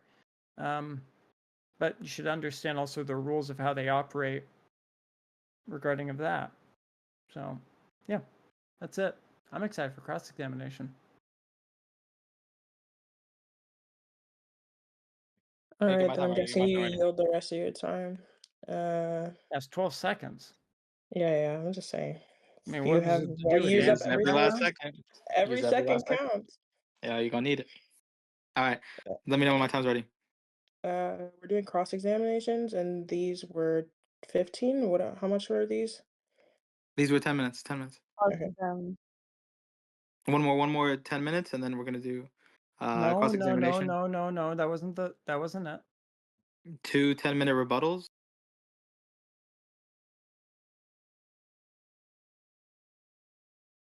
I thought rebuttals were supposed to be 15 minutes. Yeah, Yeah, no, that's what I thought they were so 15. Squiddy, wait, time out, Mm. Squiddy. Just to make sure, because Squiddy's the moderator, we both agreed to make sure the format was, because we changed it 17 minutes, 10-minute rebuttal, 15-minute cross-examination, 5 or 10-minute closing, we're done, and then I think the other person wanted to add a Q&A, we could add a Q&A. Yeah, There's that's why I- no that's why I rebuttal said to that. the Wait, rebuttal. one person, hold on. It's I straight into typed out. cross-examination, that can be a rebuttal, friend. Wait, 1 second, sorry. That's Sorry. fine. That's I fine. typed out. Wait, I typed out everything that you said that we do. So it Yeah. was 17-minute intros for both of you. So you guys both get one 17-minute intro. And then 2 10-minute rebuttals means you each get 2. Yeah, let's It's look at not our 2 in DMs. total. Let's look at our You get DMs, 2. Bless. Let's look at our DMs. So I'm gonna put in the side chat where I put it for Bless in the And then DMs. for the All right. cross exam, it's 1 15-minute each. So you Yeah, each bro, get bro. one. This I is don't why think that we you have don't to hear your go little through theory this. guys Wait, today, bro. hold on. Yeah, Abdulaziz. 15 minutes. So yeah, cross exam's supposed to be 15 minutes. No, wait. This is wait. Okay. I said we can do. I said we can do All right, no, cross. we can do it. I said yeah. Wait. This is what I Let said. me, This is what I let said. me use And the I put it. restroom. Look, I put it in the You can side do chat. your I put it in the 10-minute. side chat. So No, everyone yeah, look. we can do Everyone look in the your. side I chat. didn't see Like that. Yeah. I didn't see the two there you times. go. You can do your extra rebuttal. That's fine. There you Yeah. go. Give me 1 Okay. second. So Let me this use is the why restroom. you don't take a little swindle and then like hit your cherry ice flavor. Okay. Abdulaziz, there's no need to insult. Squiddy, Yeah, I'm not gonna lie. Why Abdulaziz. can't? The Okay, problem is you don't let's realize calm is your down. worst nightmare is waiting for you in that Bro. The problem cross-examination. is like Bro, we You have really the need to format shut laid up. out, okay, and then like okay. Let's chill. It's all right. Yeah, Abdulaziz, you need to shut up. I'm just using the bathroom because I'm gonna kick you in the If you're gonna insult, then I'm gonna insult you for Like, speaking like keep sucking on that vape. now, speaking like you're okay, Keep crucifixion. sucking on that Okay, vape. okay. Sucking on that Both vape. of you, stop. Yeah, Stop. Squiddy, bro. It's between me and him, bro. Like we don't need a little pet. Okay. All right. I was just joshing. Leafy, help. Okay, all of you guys need to calm down, please. Every Yeah, single guys, one can of we just you. keep it respectful? Like, you guys had a Yes. good back and forth, Very so just keep it difficult. on that wavelength. Keep it on that It's wavelength, very guys. difficult to make 2 grown men be quiet. So it's just, Yes. I will unmute all 3 of you. Please keep it respectful. Abdulaziz, that includes you. I agree. Again, I'm gonna do this server or like this announcement. Kids, do not drink and do drugs, please. don't drink, Uh, don't do drugs. And in the If side we're chat, learning anything from this, please. this is why. Okay. No blasphemy on either side as well, bro. I hate to have to remind you guys, bro. Who else did I not unmute?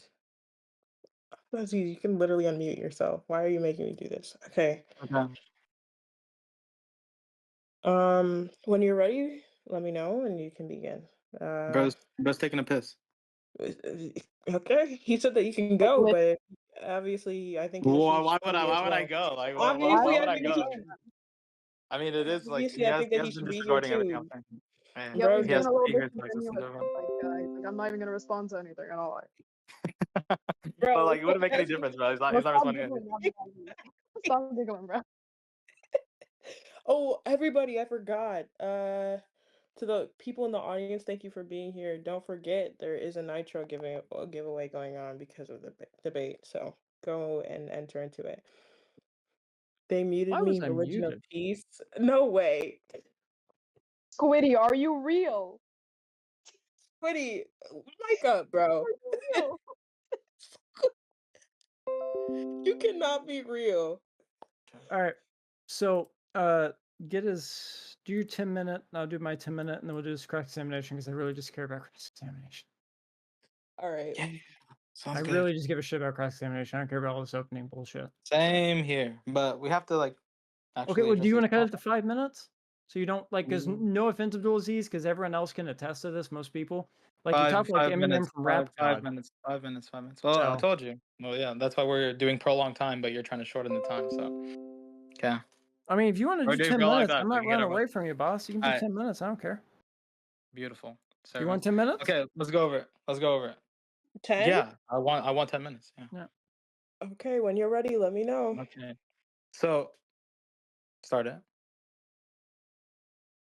Go Okay, ahead. so let's just like get a little laughs and giggles out of the way. Like this guy literally just said, I do not have to address anything in Ignatius's congregation because these are independent historians who are writing about this. Ignatius is dealing with Christians. So we're going over beliefs that were held by the Christians within the first century. We're seeing if the crucifixion is conjecture historically, if there's conjecture pertaining to the crucifixion, or if it's a solidified fact within history that Jesus was crucified. Now, we're looking at this from a theological perspective. You believe Jesus was risen from the grave. You've debated the resurrection of Jesus. Why? Because there's attestation to it. So if we're looking at this from a theological perspective, not just like a naturalistic perspective, which you're appealing to all these atheist scholars that say, of course, they're going to say that Jesus was crucified historically, or he died from old age, or as the Jews say within the Sanhedrin 43a verse 20, that he died by way of stoning, or he died by any method. Of course, this is what atheist scholars are going to say, right? But when it comes to us looking at this from a theological perspective, we're going to see historically is that there's conjecture pertaining to what people are claiming actually happened to Christ. So some people are going to claim that Simon of Cyrene was crucified, right? Like what we've seen within the Basilidian writings, right? When Irenaeus is dealing with them, they say Simon of Cyrene was crucified, and then this is Basilidians. He says, I have apostolic succession from Glaucius running through Peter to the Matthias to Jesus, right? So he has apostolic succession solidified, and he says Simon of Cyrene was crucified instead of Jesus, and then Jesus transfigured, and he took the appearance of Simon, and Simon is the one who, Simon transfigured and took the appearance of Jesus, and he was the one who was crucified on it. So you didn't deal with this. You never dealt with the Basilidians. So this is why we need actual time, so you can actually address these points. Us going in circles about Tacitus and Josephus, even though like I already rebutted it in my first 15 minutes, is like pretty laughable, and it shows that you weren't like ready for this debate. Okay, so not only do we have the Gospel of Judas that is dated to the year 150 to 180, second century. So we're going to go over denial sources, because he said, what did he say? He said, only the Quran, chapter 4, verse 157, Surah Nisa, right? Did not kill him, nor did they crucify him, but he only appeared to have suffered. He said, this is the only source that we get where there's a denial of Jesus' crucifixion. And then he said, Epistle of Barnabas, medieval times 1500. Oh, did I bring this up? No, I'm going over early sources, early Christians from all these different groups, whether you label them as heretics, it doesn't matter. Do not commit the genetic fallacy where we disregard the content of a source just based, or the content of a specific source just based on the group or the founder of this religion. Right, we're not going to commit the genetic fallacy. The history like knows no religion, right? So when it comes to attestation, when it comes to writings that we have, Nag Hammadi preserved, the Nag Hammadi literature preserved from the church fathers, where they're dealing with all these quote unquote heretics who deny the death and crucifixion and resurrection of Jesus, right? Then we can use this as a source to understand that there would have been theological disputes and different narratives pertaining to what actually happened to Jesus. Exactly what the Quran says. You don't even realize, blessed, that this proves the Quranic narrative. Why? Because the Quranic narrative says that there was ikhtilaf, difference of opinion pertaining to what happened to Jesus, that the people had shak, that they had doubt. Yo,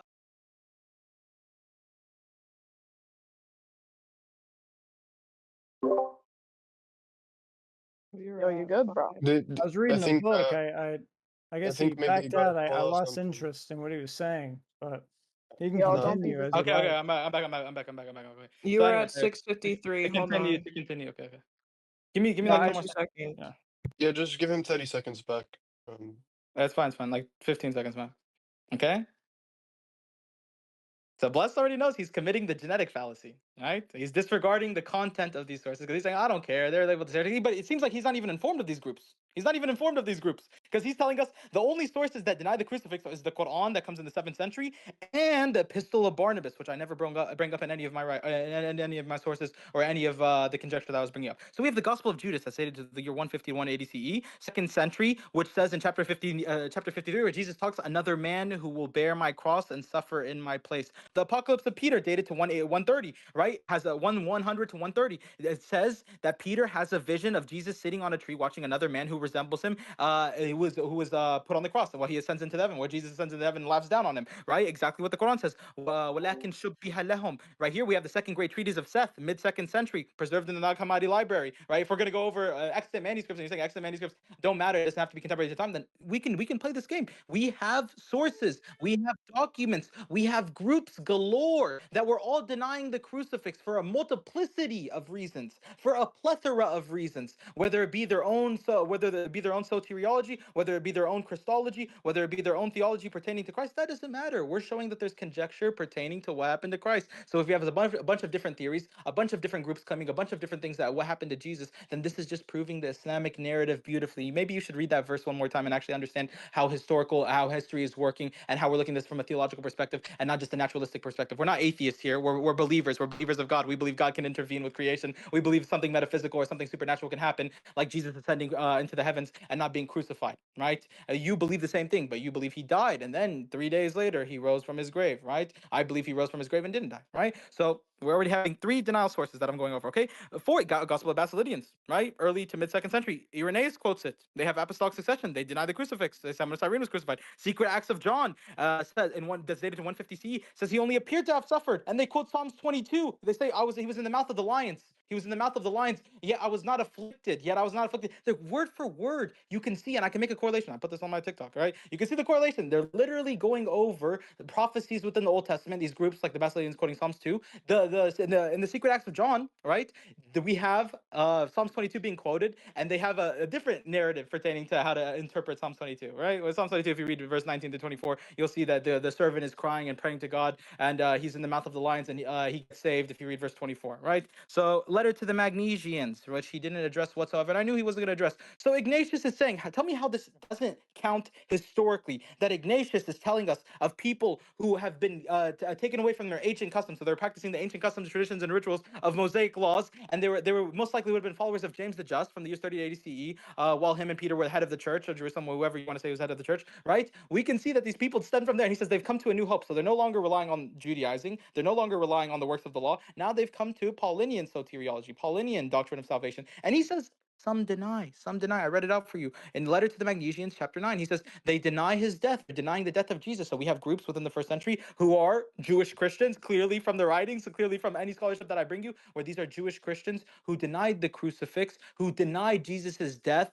and these Jewish Christians, what we know of them historically, like the Ebionites and Nazarenes, the early Nazarenes who were tied to James the Just and tied to the other disciples, we know that they would have accepted a prophetic Messiah, not a divinic Messiah. We know that they would have accepted a monolithic unipersonal idea and concept of God. We know Alan F. Siegel says they were the majority within the 1st century. We know from Hans Joachim Schoeps and his book Jewish Christianity, he says they rejected a soteriological interpretation of the cross, and they still kept up the works of the law, and they believed the Old Testament was corrupted, and they believed everything pertaining to what we believe of Islam. And that's why scholars like Jeffrey J. Butz, even Hans Joachim Schoeps says in his book on Jewish Christianity, page 142, and in the conclusion of Jeffrey J. Butz's book, The Lost Teachings of Christianity, we say the Islamic narrative of Jesus is very much in conformity with that of the Jewish Christians, right? So we have to understand. So now I can prove exactly the Islamic narrative that I wanted to prove, the Islamic narrative, the Islamic belief pertaining to soteriology, pertaining to the idea and the mission of Christ, pertaining to who Christ was, pertaining to who God is, a monolithic unipersonal idea and concept of God, is all there within the 1st century with these Jewish Christians who are denying the crucifix in Ignatius's congregation. You can, but you're not going to address any of these sources. So what do we have? Ignatius's letter to Magnesians, a denial source.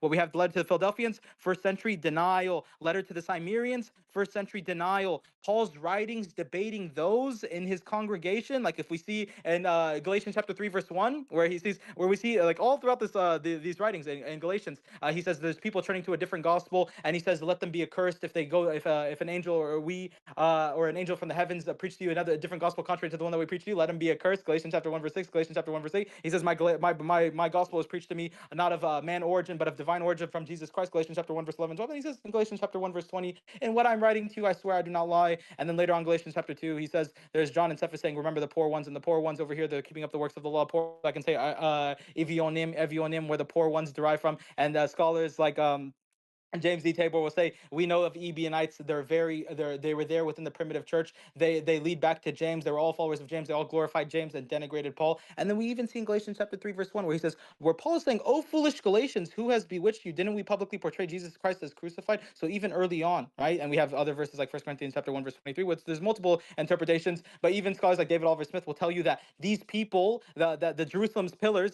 they did not recognize Jesus Christ as crucified, right? Pertaining to how they still kept up the works of the law. We know James is the one who still kept the works of the law. If we read Acts chapter 21, verse 18 to 24, and we understand that there was early Christians who did not take a soteriological interpretation from the cross and who denied the crucifixion of Jesus Christ, who were bewitched according to Paul, who was a stumbling block to them. And if you read the context of the passage, you're going to say it's referring to the Jews. Well, we can easily say that this is referring to Jerusalem's pillars because the whole chapter in 1 Corinthians chapter 1 is talking about a church divided over leaders. Obviously, the church divided over leaders is going to have different interpretations of Christ. Some of them are going to be Judaizing. No one is taking a soteriological interpretation of the cross other than Paul himself, right? The apostate of the law, right? Like other writings we have attributed to Peter say, right? And we understand first century, all these denial sources are not in your favor, but in mine and in the Quranic narrative as well, right? We have the Apocryphal of James as well, dated from the year 100 and 200, denial of the crucifix. I'll put all these sources. All these sources I can already post, or I already have posted on my page, but I can put them in the side chat for anyone who wants to see them. If I dare you to challenge me and say bring any of these sources, I'll bring any of these sources gladly. So we have 10 documents that deny the crucifix in the first and the second century, The church fathers who are having problems with these people saying they're denying the crucifix. Right now, I'm going over Paul and his congregation. I can go quote you even NIV Faith Study Bible that talks about Galatians chapter 3, verse 1. And it says some of the super apostles might have downplayed, undermined, or outright rejected the crucifixion, right? Because he's saying there's another Christ that these people are preaching. We preach Christ crucified, right? This is what we have from Paul's writings. Paul is dealing with other church leaders who vehemently disagree with all of his beliefs, and we'll go over this in our next rebuttals. 10 minutes for you.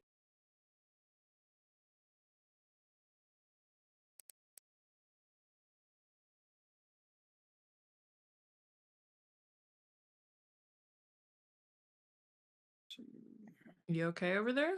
Oh yeah, I'm getting my timer set. All right, ready to start. 3, 2, 1. All right. One, I'd like just to say right off the bat, this tactic that you're using called Eminem from Rap God is not helpful. Not only do I not pick up every single point to write down to object, it's dishonest, but even everyone else in the audience can pick up. You're not picking up everything you're putting down. It's annoying. But from there, let's go to some main points. One, you keep mentioning this whole deal of that this is a theological question, not a historical question. I'm not sure like where you're at. This is a historical question. Was Christ historically crucified is the question. There is no theological ramifications behind that. This is not a question about Christianity's reliability or anything of that. It's about was Christ crucified according to what we consider historical documents. That is the question. So you keep running into all these other things like the Old Testament is corrupted, you brought up. According to some scholar, like, what does this have to do with the price of tea in China? It has nothing to do with Jesus' crucifixion. It just makes no sense. Also, you talk about this kind of concept of that, let's see here. Well, one, you didn't really mention much of Tacitus that I brought up in your rebuttal.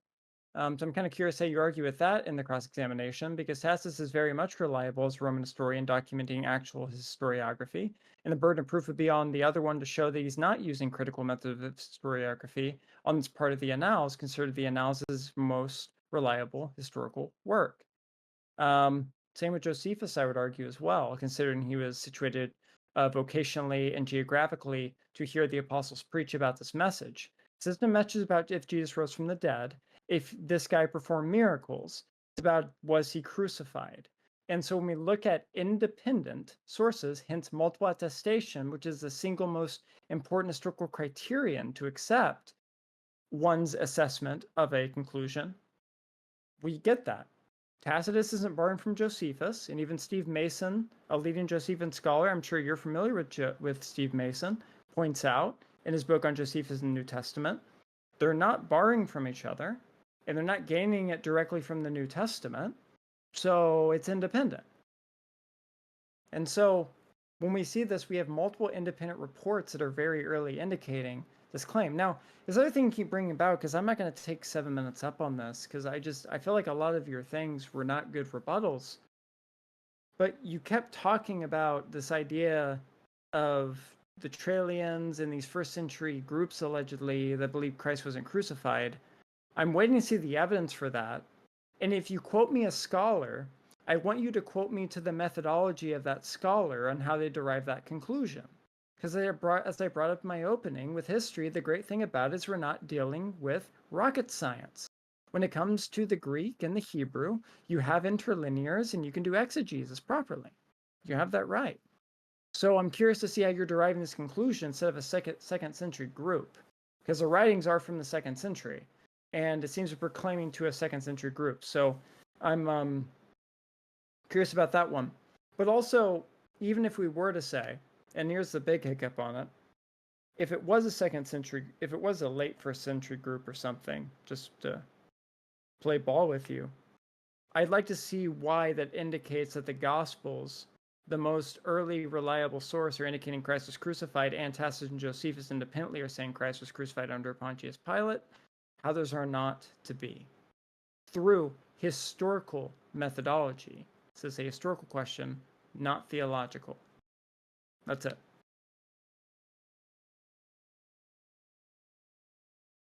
Your turn. Cross-examination. Let's go.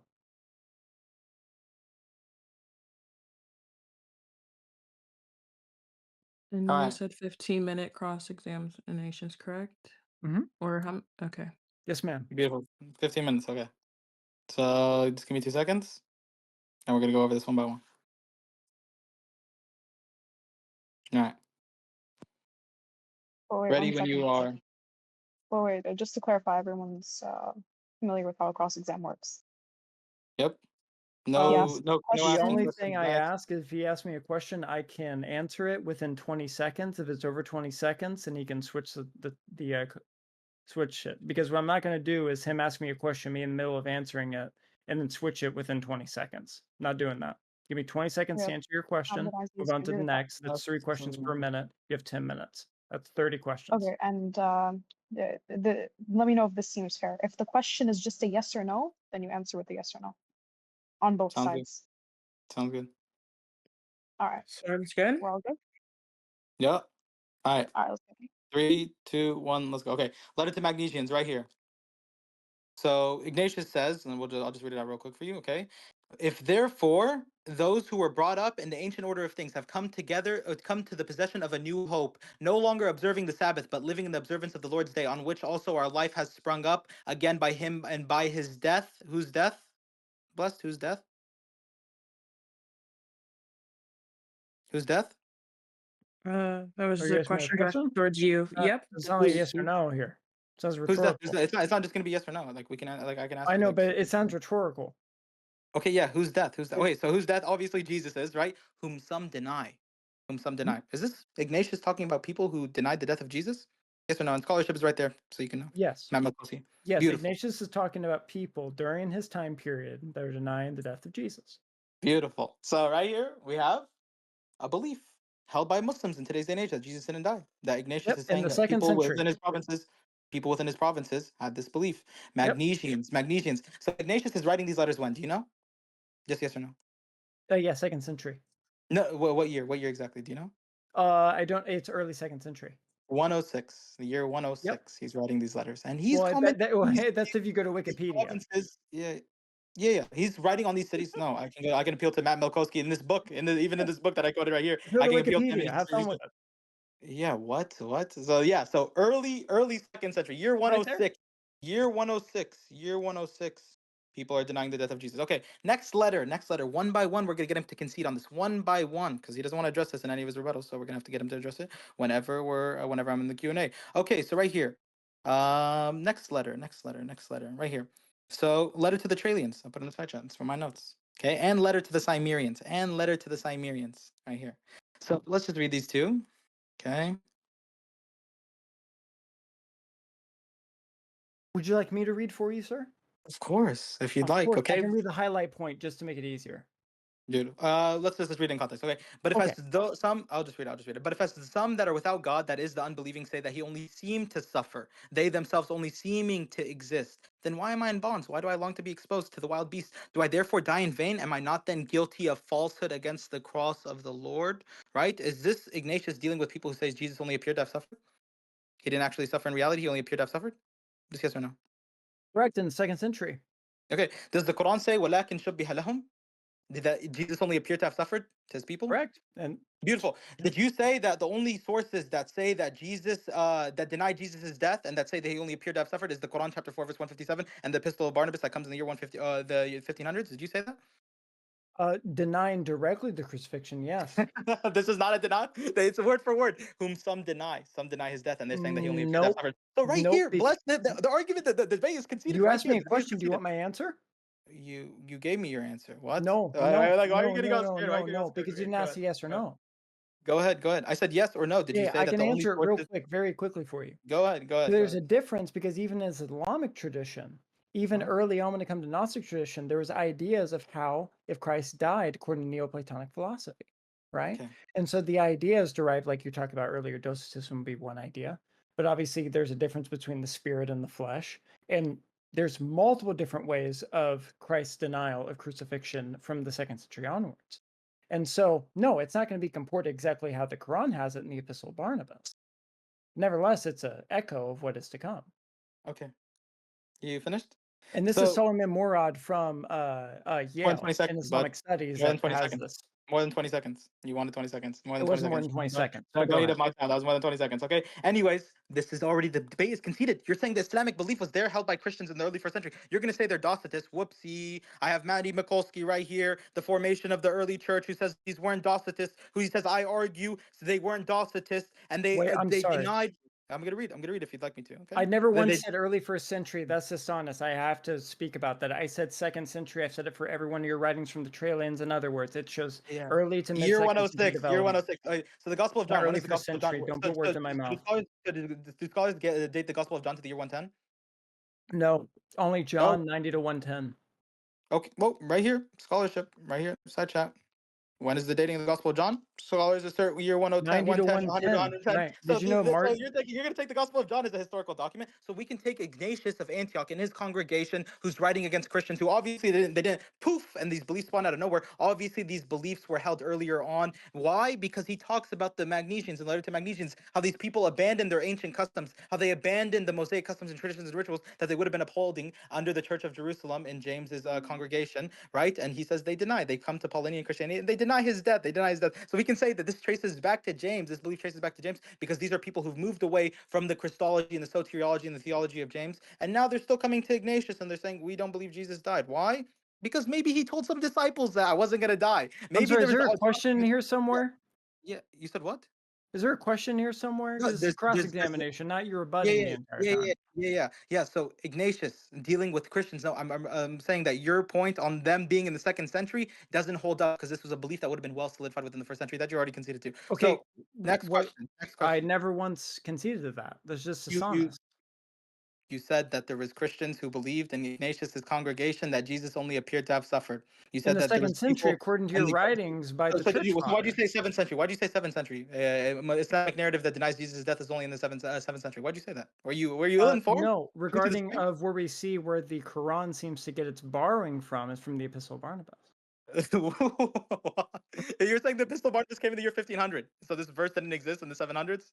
The This verse Epistle didn't of exist with the Barnabas Prophet came in the Muhammad. medieval times. I'm not sure What? exactly where it came from. What, bro? You're Exactly time. absurd. You're demented. You're demented. So he just said word for word that the Epistle of Barnabas, that the Quran is drawing from the Epistle of Barnabas, and he said the Epistle of Barnabas is a medieval forgery that comes around the years when 1400, 1500. So this Quran verse didn't exist, and then after the 1500s, this Quran verse spawns into existence. Chapter 4, verse 157 within the Quran. Are you good in the head? I'm sorry. I'm not trying to like talk over anyone else here, like or to like take over your time. But you're saying stuff that I'm saying that just is dishonest. You're putting words in my mouth here. Did You say the said Quran once that for Barnabas? I held that Christians believed there was a group in the first century, when every single time these writings you asked me a question, I said the second century with clarification, and now you're doing it again. That's dishonest as hell. What are you bro? doing Doesn't here? even, bro's not even tracking what he said. You said the Quran draws from the Epistle of Barnabas. So, anyways, let's move on. Let's not hear you complain and like rant Epistle like of a. Barnabas is later in the Okay. second So, century. You're so still right here, proving I'm, my I'm gonna read point. Raymond Brown. I'm gonna read Raymond Brown. So Raymond Brown, when we look to John's Gospel, Raymond Brown talks about why he rejected the Simonian tradition. However, and this is in his book, The Death of the Messiah, Raymond E. Brown, in volume 2, he says in page 917. However, there seems to be a deliberate quality, and I put in the side chat, you can read along with me, Habibi. Okay, however, there seems to be a deliberate quality in John chapter 19, verse 17, indicating that while John knew the Simonian tradition and thus implicitly testified to its antiquity, he rejected it for his own reasons. Why would John so firmly reject Simon's role in favor of Jesus carrying his own cross? Some think that the above mentioned Gnostic view, denounced by Irenaeus, in which Simon was the one who was crucified, was already in circulation and John was refuting it. So we have Raven Brown saying it's a scholarly opinion to hold, and we know of other groups that claimed apostolic succession, saying Simon of Cyrene was the one who was crucified and not Jesus. We know this in Irenaeus of Lyons' congregation, where Irenaeus writes about these Christians, the Basilidians, how they had apostolic succession, and they say Simon of Cyrene was the one who was crucified instead. Why is the scholar saying that John might be refuting the Simonian tradition that would have been in circulation? So do you think I can make a plausible case that Simon of Cyrene, beliefs of Simon of Cyrene being crucified instead of Jesus would have been there within the first century? We have apostolic succession. We have Irenaeus of Lyons. We have the scholars agreeing with me. Blessed, your mic is not on. Yeah, Or we can't hear you, bro. Yeah. My bad.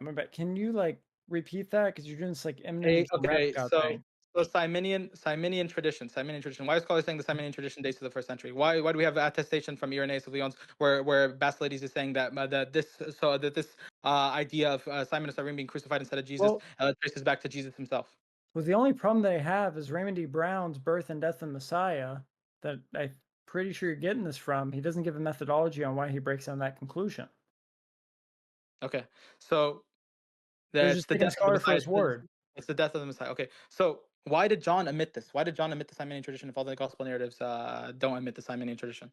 Why? Can you give me another different inference? Well, again, I think there's a very big back and forth on that, but again, it doesn't hinder anything of if Jesus was crucified or not, because even if Blomberg points out that it's not that like it's a back and forth position when it comes to John from 90 to 110. If he's talking about these ideas, maybe people, denying the crucifixion, and if John is in 110, which is in the parameter of 90 to 110, late first century to early second century, and matches up what I'm talking about with Neoplatonic philosophy, you still haven't talked about Mark, Matthew, Luke, or Paul talking about Jesus' crucifixion or the pre-New Testament tradition. Okay, 20 seconds plus. Okay, so bro, this is insane. Like you're not addressing. You're saying Neoplatonic philosophy. You don't even know what Docetists believe. Yeah, obviously Docetists had their own beliefs, but I bring you scholarship, Matty Makowski, where he says that these people were drawing from Jewish Christian, they're drawing from Jewish Christian ideas and interpretations and beliefs. Why? Because they didn't claim a superior God and a lesser God like what the Docetists claim. They did not reject the bodily body of Jesus Christ within his life and ministry. They only rejected certain particular events, and he specifies the suffering and the resurrection of Jesus. And they said there was an illusionary nature to it, and it says it precedes that of Cerinthus. It precedes that of Cerinthus. So this belief would have preceded that of Cerinthus. Docetists emerged in the second century, Habibi. So you don't even know. You're not even aware of this, right? Now we're gonna go to Paul's congregation. So this is Well, this is the issue, bro. was there a You're not question there, or are prepared. you You're not just prepared. making statements again? You're not Because when prepared. I do Yeah. cross-examination, I actually make Are you, questions.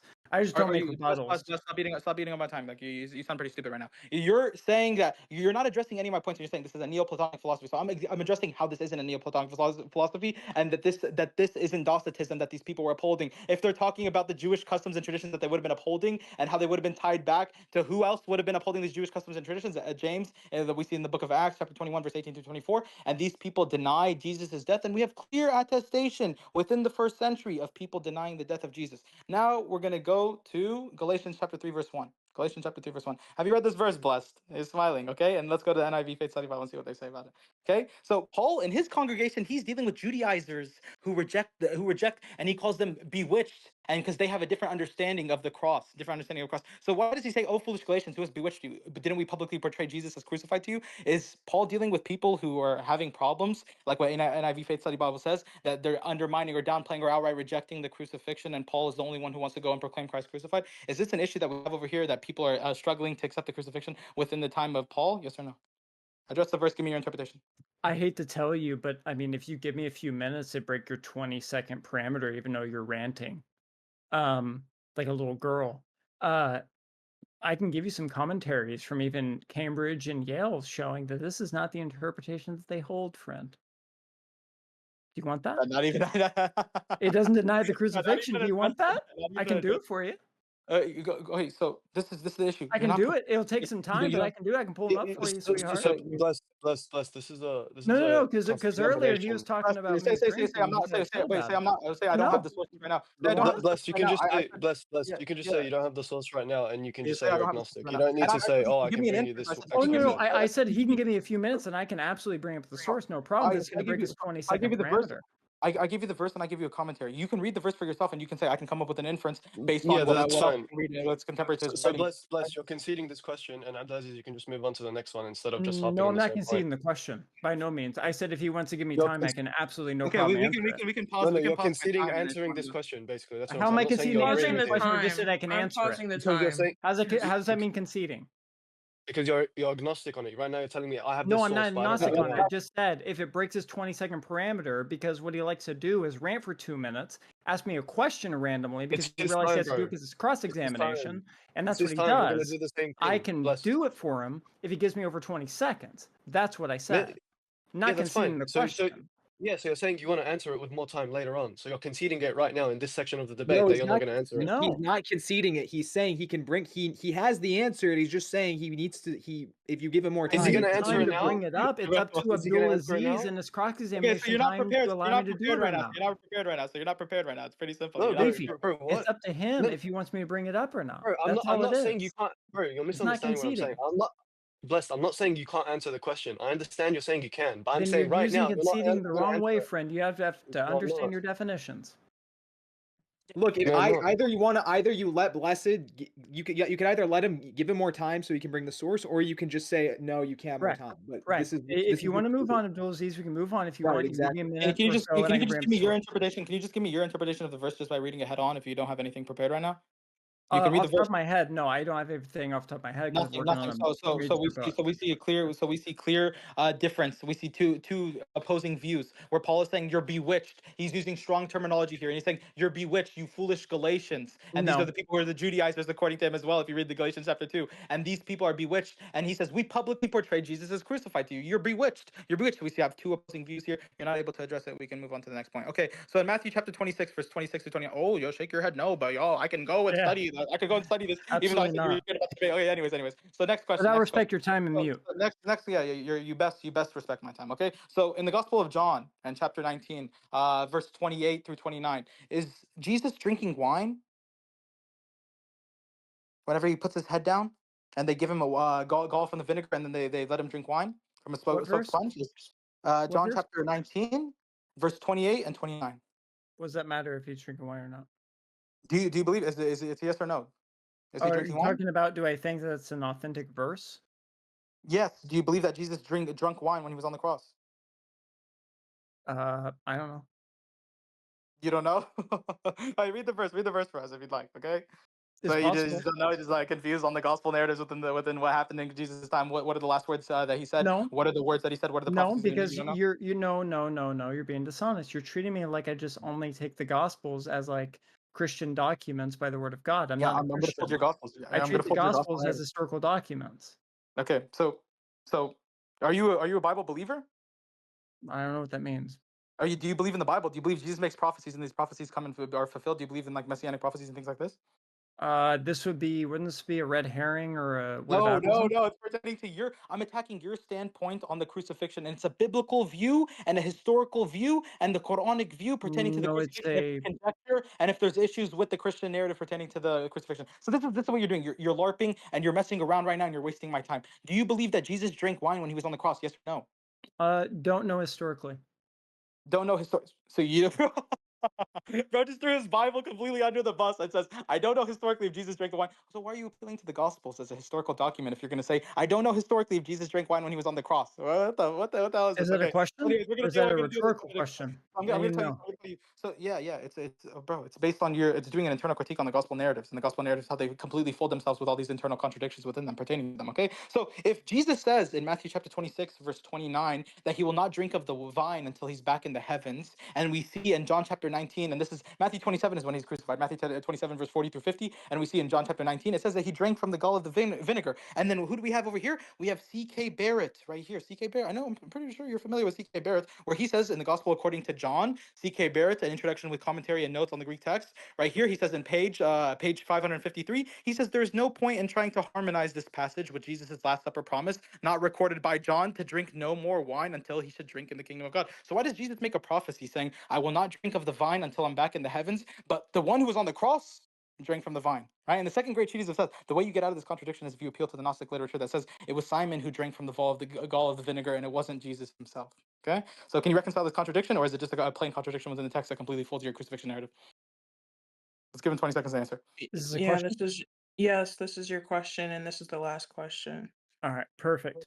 If you want to allow him the time, do you mind repeating that question? Because, like, no offense, Abdulaziz, but you ramble a lot, and then you ask the question. It's hard to keep up. Jesus says in Matthew chapter 26, verse 29, he will not drink of the vine until he's back in the heavens. He will not drink of the vine until he's back in the heavens, meaning he will not drink alcohol until he's back in the heavens. This is a prophecy that he makes. This is something that he tells his believers, right? But the person who died on the cross drank from the gall of the vinegar, therefore saying that this would be a failed prophecy by Jesus, or we can say that it wasn't Jesus who was the one on the cross who drank from the gall of the vinegar. Which one do you want to pick your poison? Not really necessarily sure about what you're bringing up here, but again, I'd like to say this has nothing to do with the historical event of the crucifixion of Christ. Failed prophecy of Jesus or Jesus not on the cross? Which one? You either discredit Jesus as a prophet within the New Testament or you say it wasn't him on the cross. Which one? Again, I don't. You're arguing red herrings here. But okay, we got stuttering. We didn't get any adjustment of this No, I contradiction. never once stuttered Okay. here. Go You're ahead. not arguing the original point, which is the historical evidence for Jesus' crucifixion. You're running away from it. Did you appeal to the Bible? Did you appeal to the Bible as a historical source? As historical documents, absolutely. Beautiful. Historical document. Does the Bible have fundamental contradictions? And I said this is why you can pick your poison. Yes, you can say the Bible has you contradictions. can say I don't believe in biblical I'm not an inerrancy. inerrantist. Your contradiction. You can say I don't believe in biblical inerrancy. Abdulaziz, can you stop? Oh, stop crying. Stop crying. Okay. Yeah, Just you're hurry up. You're asking need to- questions and not giving time to respond. This is not fair. Okay. Can you give your answer to the question one last time? And again, this is the last question because Failed then we need prophecy to. or Jesus not on the cross? Failed prophecy or I mean, Jesus this not? is the last question. This is just unfair. I wouldn't treat you like this way, and I'm not going to in my cross-examination. This is just pitiful. Yeah, Abdulaziz, you gotta stop. You gotta stop over. You gotta stop over talking him. You gotta stop ad homing. I asked him 3 times. I asked him 3 times. Squiddy, the ad homing has been on both parts, and we've been doing our best to stop it. So if he's not going to answer the question again, then we can move on to his cross-examination. Correct? Yeah, Okay. I do refuse to answer a complex question. Okay, let's refusing. You refuse to answer a complex question. Something that yeah. So for example, if somebody says, "Have you like a question?" For example, no, Palto. Okay. I'm not gonna say anything. No, you should. Just hear me out. If somebody says to you, "Have you stopped beating your wife yet?" or "Have you stopped beating your dog yet?" That's a complex question because regardless if you say yes or no, as you ask me if I'm going to answer yes or no, is a fallacious question to begin with. I didn't give you a yes or no. I didn't give you a yes or no. I didn't give you a yes or no. Answer the I didn't give you a yes or no. question. I didn't give you a yes or no. Wait, I said you no. Earlier you gave me an and if you question can see that he's a about. false prophet, or you say with someone else on the cross. It's very simple. Pick your poison. CK Barrett agrees with me, fool. Okay, let's go to your Q&A because, bro, you're clearly not ready for this debate. Oh, he's scared. You're talking about me in Christ-centered, and you're not even here ready or prepared to debate anything. Give me your question. Hurry up. Is it Christ? Did Christ make a false prophecy here when he says, I will not drink of the vine until I'm back in the heavens? Or was it someone else on the cross? It's either he made a false prophecy or it wasn't him on the cross and it was Simon of Cyrene who was on the cross and he's the one who drank from the gall of the vinegar, the wine. It's also just possible that the gospel writers embellished the story. If that's what it is. Oh, the gospel I writers. haven't looked into it indirectly. Can you repeat that? Can you repeat that one more time, just for the clip? I just said it once. Okay. Okay. All right. Anyways. Okay, hello. Okay. Let's get back to it. Okay. Let's talk Okay. about Tacitus for the next 10 minutes. Let's talk about Tacitus and let's talk about Josephus. Wait, I mean, I really think people need to Whatever you understand how like, ancient bro. history works. Every account has Whatever you'd like. polemics against them. Okay, let's start his Q&A. Let's start his Yeah, Q&A. yeah. Start my Q&A. How long is my Q&A? Okay, Because it it's gonna be 15 minutes. perfect. I'll Just set my give time. give me 2 seconds to get it back up. Yeah. Hold on. Is this Q&A or cross exam for? It's cross cross-exam. exam. It's cross-exam. It's cross-exam. Yeah. All right. All right, 2 seconds. My bad. When you're ready, go right ahead, sir. Sure. All right. Do you agree that every ancient historical document has a polemical, religious, or theological motive? Yeah, most of the time, yes. Okay. So you would you also agree that majority to all of ancient historical documents are not infallible documents? Of course. Okay. They're very fallible. So why then are you arguing that, why are you committing the fallacy of composition then? If you're saying that if the gospels err in something like a particular prophecy of Jesus, and therefore Jesus wasn't crucified, which is our conversation. Okay, so can I respond with 20 Yeah, of course. seconds? So if you're going to take the theological perspective and if you're going to believe in biblical inerrancy, No, then no, you real take quick. your I'm poison, not you can talking take your theological. poison. We're talking historical today, baby girl. Yeah. So if the gospel, so if you say I don't believe, so if you say I believe Jesus made a false prophecy here, then I'd say okay, then fine, you can take your historical source. But I say that there's reconciliation with this, with other people saying it was Simon of Cyrene who was on the cross and he was the one who was drinking from the gall of the vinegar. So Okay. I would say very simple, Okay, very simple. where's the You can first all take your mention of poison. somebody like Simon of Cyrene taking the cross that we have? Okay, beautiful. In Irenaeus talks about people within his own time, saying that the Basilidians, Where was tradition. what time period was Irenaeus writing? Irenaeus was in the year 180, but Okay, so Basilidians draws would you apostolic agree that succession from that's Claudius to late Peter to second, early Eusebius. third century writing? No, I Yes wouldn't or say. I no? wouldn't say this is document. I would say this is a belief that was held by the earliest Christians. Why? Because Okay, Basilidians attributed no, to the earliest Christians. stop. I'm asking the questions, damn it. You're Oh, answering. I didn't ask you a question. I didn't ask you a question. I know, I gave because you it's an my answer. Fool. I gave you cross-examination. an answer. Somebody I pause gave the you much more time. than I'm what you've pausing the given me. time. We're at 3:24. Pause it. We're gonna get this right. No, we're gonna get this right. Your face is red. Keep hitting that vape. Go ahead. No, we're gonna get this right. Okay? I ask the questions, you answer. I'm gonna give you time to answer. Of course. But if you're done answering a question, I move on to the next one. There's no time for conjecture. I have a goal that I'm trying to reach. If you feel like I'm being dishonest, I'll stop. You can tell me why, and we can resettle. That's fine. But Sure. my time is my time. Hurry up. All right. So, you agree that the Gospels, like Greco-Roman works, obviously have contradictions. They err. They're not infallible works, right? So why do you suppose that if the Gospels are wrong about a prophecy, then therefore you commit the fallacy of composition? Okay.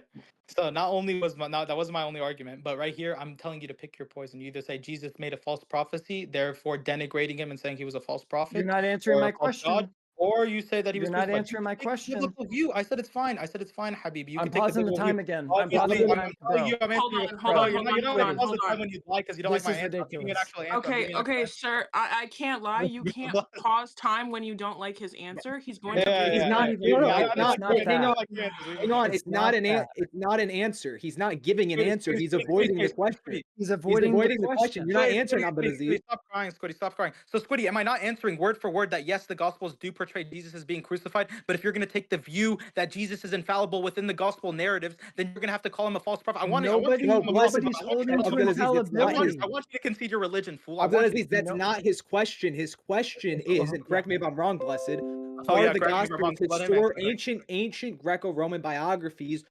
Are they reliable historical sources? Blessed, you could correct me, or you could correct whether or not that's your question, but that seems to be the case, right? Yeah, I am No, bringing I down that think route. I'm showing that there are every document in antiquity has errors in it. So to say that the gospel of errors, therefore to throw the baby out with the bathwater, which is the fallacy, called the fallacy of composition, is fallacious reasoning. And I'm asking why you're committing that, and you're running to a different point. So what I'm going to do is we have 12:44 left. I'm going to resume. We're going to continue this to play, regardless of how you have it, because I know you don't somebody's control recording it. you don't control your own time. You don't control your own time. I control my own time. One second.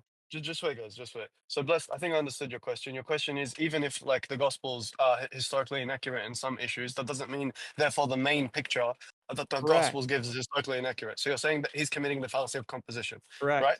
Okay. Right, exactly. So Abdulaziz, the question he's asking you is just because there are like contradictions like with the narratives in secondary details, like for example, like who was with him on the cross, whether they spoke, what was the conversation, what were his last words, whether the women who at the tomb, Right. how many women, etc. These are all secondary details, but none of them dispute the overall point that Jesus was crucified on the cross. So he's asking you, Beautiful. how did you jump from there's issues in the secondary contradictions to therefore the overall narrative is unreliable? If I understood you correctly, right? Absolutely. Go ahead. And the Beautiful, beautiful. And correct.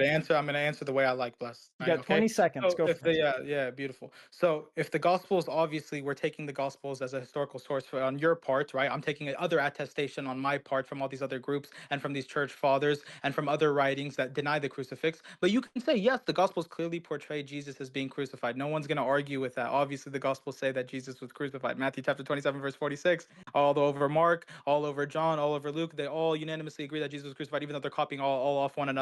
And these gospels are coming much later on than the time contemporary to the time of Jesus. But we can obviously infer from this I'm sorry. passage That's there's a the contradiction 20 here, seconds. and that you're I not going to be gotta able cut in. reconcile it. I Yeah, gotta cut that's in. fine. I gotta That's cut fine. in. That's fine. I gotta cut in.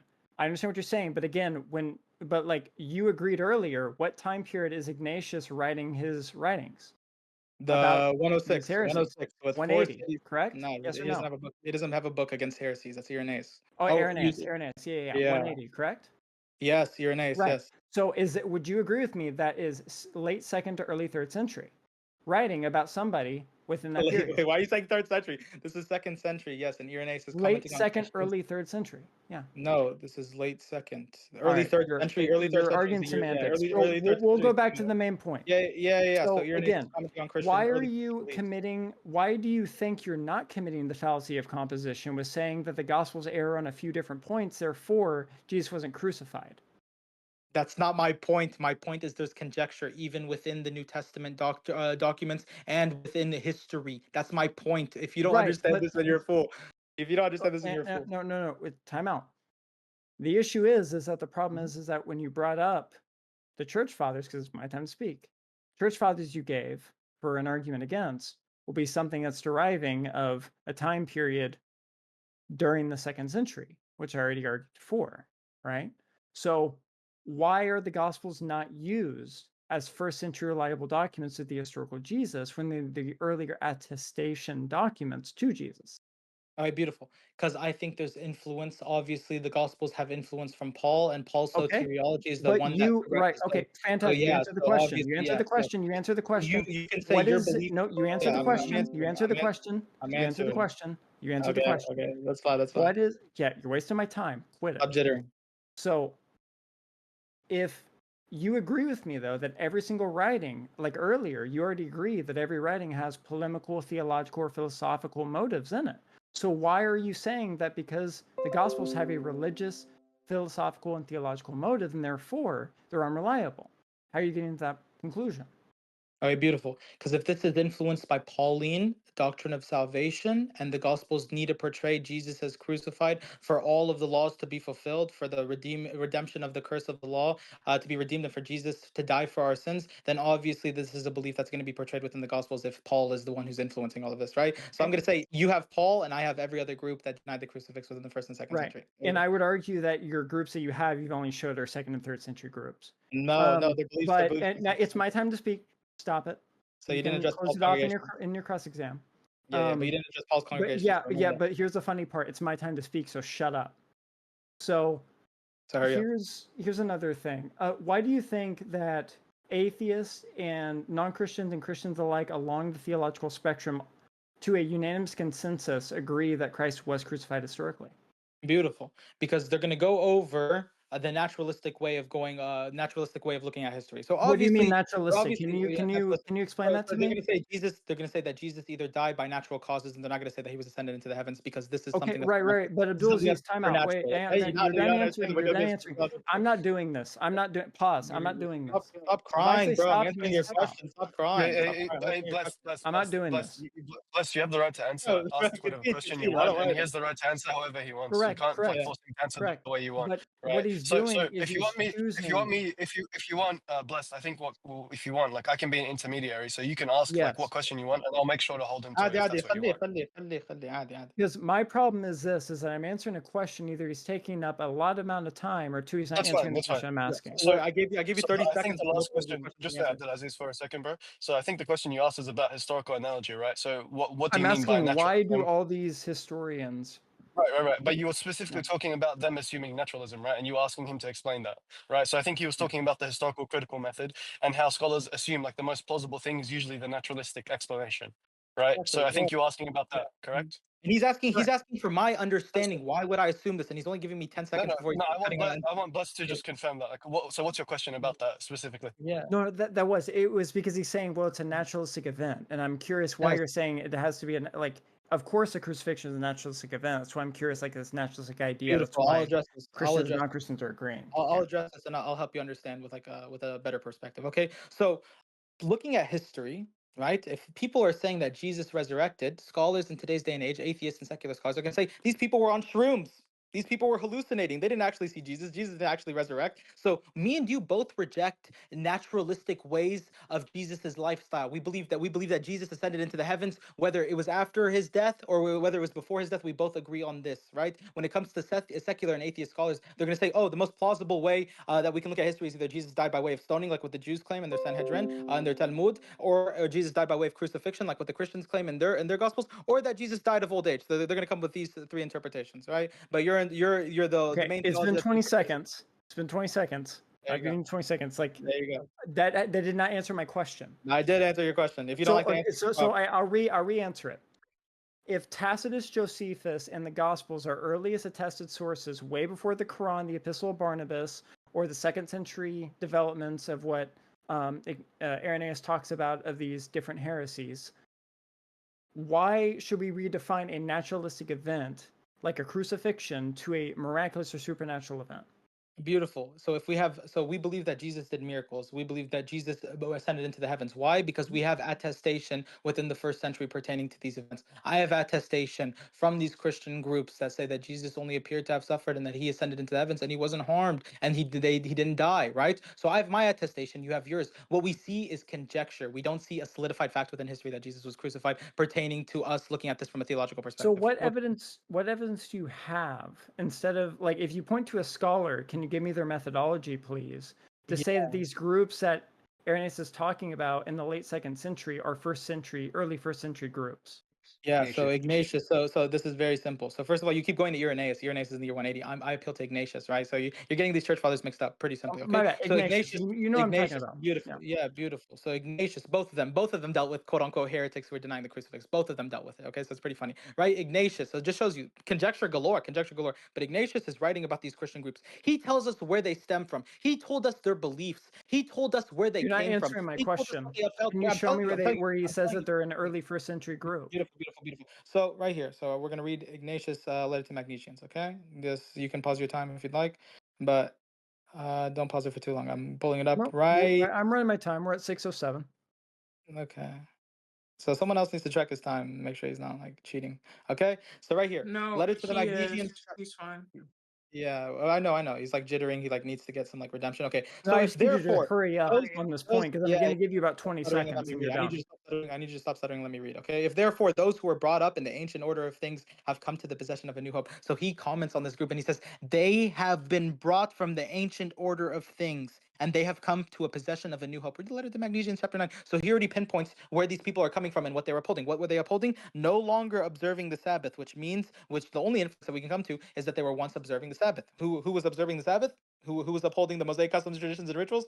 James and his congregation. And we see this from Acts chapter 21, verse 18 to 24, where they were still upholding Mosaic law, and they were living in obedience to the law, upholding Sabbath, upholding circumcision, upholding all these dietary restrictions and laws. So we know where these groups came from. We know what their Okay. theology All right, I was. got it. You've been talking for a minute. Hang on, stop. It's my time to speak. Stop. I asked you a question. You gave me the answer. You brought it up.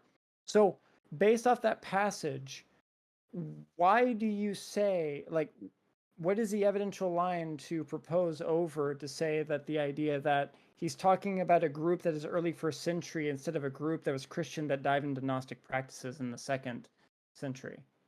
Beautiful, beautiful, because he tells us of their views. He tells us of their views that they were upholding the Sabbath, so we know that they were Jewish Christians, right? When it Right, but comes that would to agree Manuel with my Kosi, critique, though, because I yeah, just yeah, said yeah, a group yeah. holding to first century Christian ideals, because even Gnostic Christians in the second and third century held to Christian practices, many Yeah, you're Christian gonna practices. consider any So group how is that a disagrees with critique against what Jesus. I'm presenting here?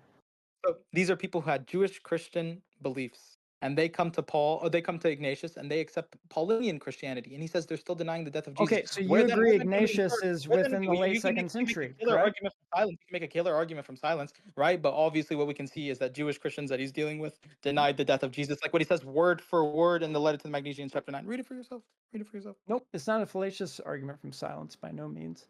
Because again, Yes. as I reported, you haven't been able to argue against the Gospels yet, but we're going to move to something different because you So does haven't he say done they well were with that. Judaizers? Let's go with I'll Tacitus mention here. this. So they were What Judaizers. They were evidence do you have Judaizers. that like why do you think Tacitus is gaining his information from a Christian source? Beautiful. Because he Besides mocks the supporting and Christians. Yeah. what you Yeah, got? because he mocks the Christians, because he's mocking the Christians, he's laughing at them. You think he's just, you think, so like, I'm not asking you a question here, but just like kind of rhetorically, I'm sorry, right? how is that not I'm answering your wait. question. I'm answering your question, ma'am. I'm answering your question. Okay, like if you could let me Yeah. respond, okay? If you could let me respond, like let's Yeah, hurry you this got up 20 so you can seconds, get go back to for paying it. your nails. I only got Yeah, 3 minutes. beautiful, beautiful. Because Tacitus is recording Christians who came up to him and he's mocking them for worshiping a God who received the ultimate punishment. You didn't know this? That Okay, he's time mocking the out, time out. Christians What is your for evidence for that worshiping a claim God? that that's a source?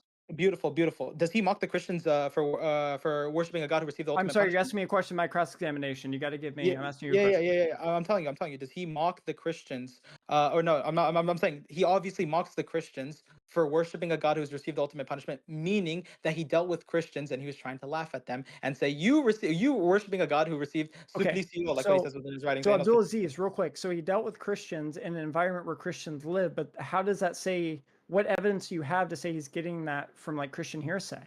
This is Robert E. Van Vroos says, literally word for Right, word. but Jesus said the New did I Testament. not point out, yeah, right. But what evidence do you have? Right, time out. I mentioned this earlier in my opening. Abdulaziz, you gotta let him respond. This is his cross I'm examination. answering his questions. Quitty, You're shut up. answering something. I'm going to respond. You could have done this during your cross-examination. You had every right to. I'm reading a scholarly source to answer your question. No, yeah, right. But I pointed out with Van Vorst earlier that he contradicts himself with Mayor Serpion. So can you give me that? Can you give me Van Vorst's methodology and how he derives that conclusion?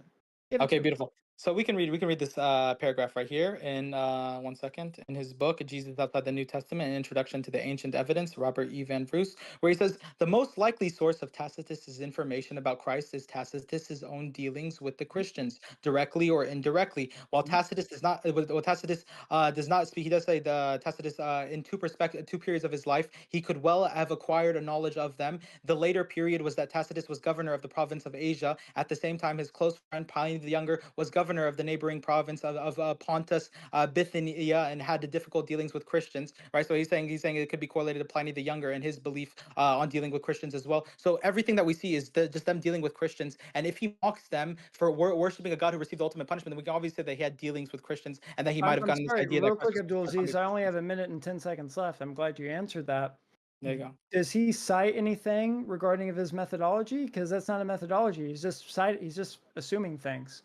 So he connected him to Pliny the Younger. He talked about how they were governors. Right, but nobody in their right mind. Right, Pliny the Younger was governor of the neighboring province of Pontus, absolutely, Bithynia, and had difficult dealings with Christians. They directly had I'm asking a dealings with question. I'm asking a question. Yeah, I'm telling you. I'm answering. No, I'm telling you. I you're answered your not, because question. You I'm keep still interrupting because asking the you're question. scared. I'm sorry, you don't have to Abdulaziz, answer. I've got 43 seconds left. Okay. Stop. Longest 43 seconds of our lives. Go ahead. Yeah, shut up. Make it go by faster. Stop sweating. Stop sweating. So, if it comes with Tacitus, for example, and you're saying that he's getting his sources from a Christian because of Pliny the Younger, what evidence do you have from that instead of causation equals correlation, which is a fallacy?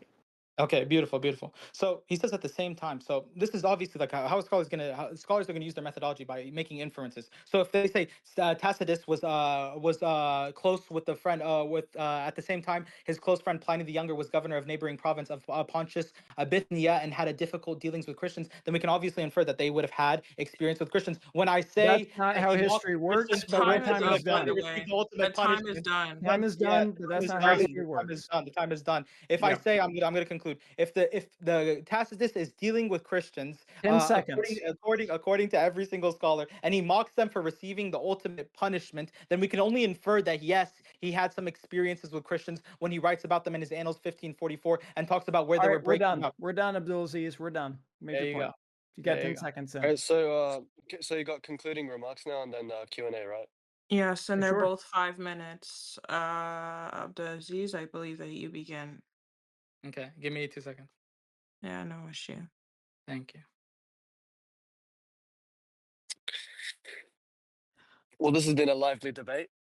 Yeah, it has been. Bruh. Okay. Cora, you and I are debating next. All right. Absolutely, absolutely. And Ready? then after Ready? that, me and Squiddy are gonna debate. Oh, wait, Squiddy, get another person and you and I versus Cora and me. Wait, you, Cora and I versus you and somebody else. Hazard, it's time. It's your time to shine. Hazard? Bro, you guys are cooked. Wait. Yeah. Hazard, where Ready are when you, you are. buddy? It's time to shine. Ready when you are, Essay. 5 minutes. Your turn. Yeah. Yes, sir. 1 second. Yeah, I'm talking to Essay, bro. Like, I'm gonna get my time ready. I'm not talking to you. All right, go ahead. Beautiful. Okay. So as the Quran clearly says, the early people had ikhtilaf, difference of opinion pertaining to what happened to Christ. We see this historically. Blessed was unaware of these sources. Blessed was unaware of this, even though I've brought this up in debates him before. Seems like he wasn't well studied upon it. He doesn't even know that there was a congregation in there was a conjecture in Ignatius's congregation, and even earlier than that in Paul's congregation, which scholarship agrees with me that yeah, Paul was dealing with people who undermined, downplayed, and even outright rejected the crucifixion. He had was never even informed of these verses. Never even informed of these verses. So as the Quran perfectly says, they had ikhtilaf. We see this historically. The Quran says that there was shak, that there was doubt in these peoples pertaining to what actually happened to Jesus. We see this historically. He says that they have no ilm, they have no knowledge pertaining to what actually happened to Christ. We see this historically. People were speaking based on dhan. Last, the Quran tells us they had dhan, conjecture, hearsay, and they were not getting their information from reliable sources. Every single thing within the Quran checks out. We went over at least 10 denial sources in the 1st and the 2nd century pertaining to Christians who would have had problems with the crucifix, or who would have outright denied it, or had a plethora of different theories saying that Jesus didn't die, that he only appeared to have suffered, that Simon of Cyrene was the one who was crucified instead, and other theories as well pertaining to who actually died on the cross and what actually happened, and was it an illusionary nature or whatever. We see conjecture galore. So the Quran narrative is perfect in this, and we see that this is what I was trying to prove. This is the hole that I was trying to poke, and I poked it to a perfection. Because when I say that the Islamic belief about Jesus was there in the 1st century, and I get you to concede on it in our rebuttal, that the belief that people denied the death of Jesus and that he only appeared to have suffered, وَلَكِنْ شُبِّهَ لَهُمْ, within the Quran, word for word, that they believe that Jesus wasn't killed or crucified, he only appeared so to them. It only appeared so to them, right? If we see this belief within the 1st century, then I can say, yes, the Islamic belief is there within the 1st century. And if I can correlate it, and if I can say that these are Jewish Christians, which scholarship agrees with me, like Maddie Milkowski, which I put in the side chat, then I can say, yes, I have a very strong argument that early Christians denied the crucifix, all pertaining to my argument that is historically we have conjecture on the crucifix and not a solidified fact within history that Jesus was crucified if we look at it from a theological perspective, right? Very, very simple, okay? So when it comes to this idea of Yahweh coming and passing through a birth canal and being horribly tortured and whipped and lashed and disfigured and dishonored by his own creation to forgive his creation, this is mythology. This is paganism. This is Greco-Romanization and mythologization and paganized idea and interpretation of Christ and who the Messiah would be, right? There's no substitution vicarious man God atonement, boo-hoo, like sorry to burst your bubble, but these early Jewish Christians didn't believe in a soteriological interpretation of the cross as well, which is what the Muslims believe. We say, hell no, there's no way in hell anyone should believe that a man died on the cross for the sins of humanity. I don't give a rat's ass if that's what you're going to die upon, right? Like, it's clear this is against like the innate disposition that humans have, right?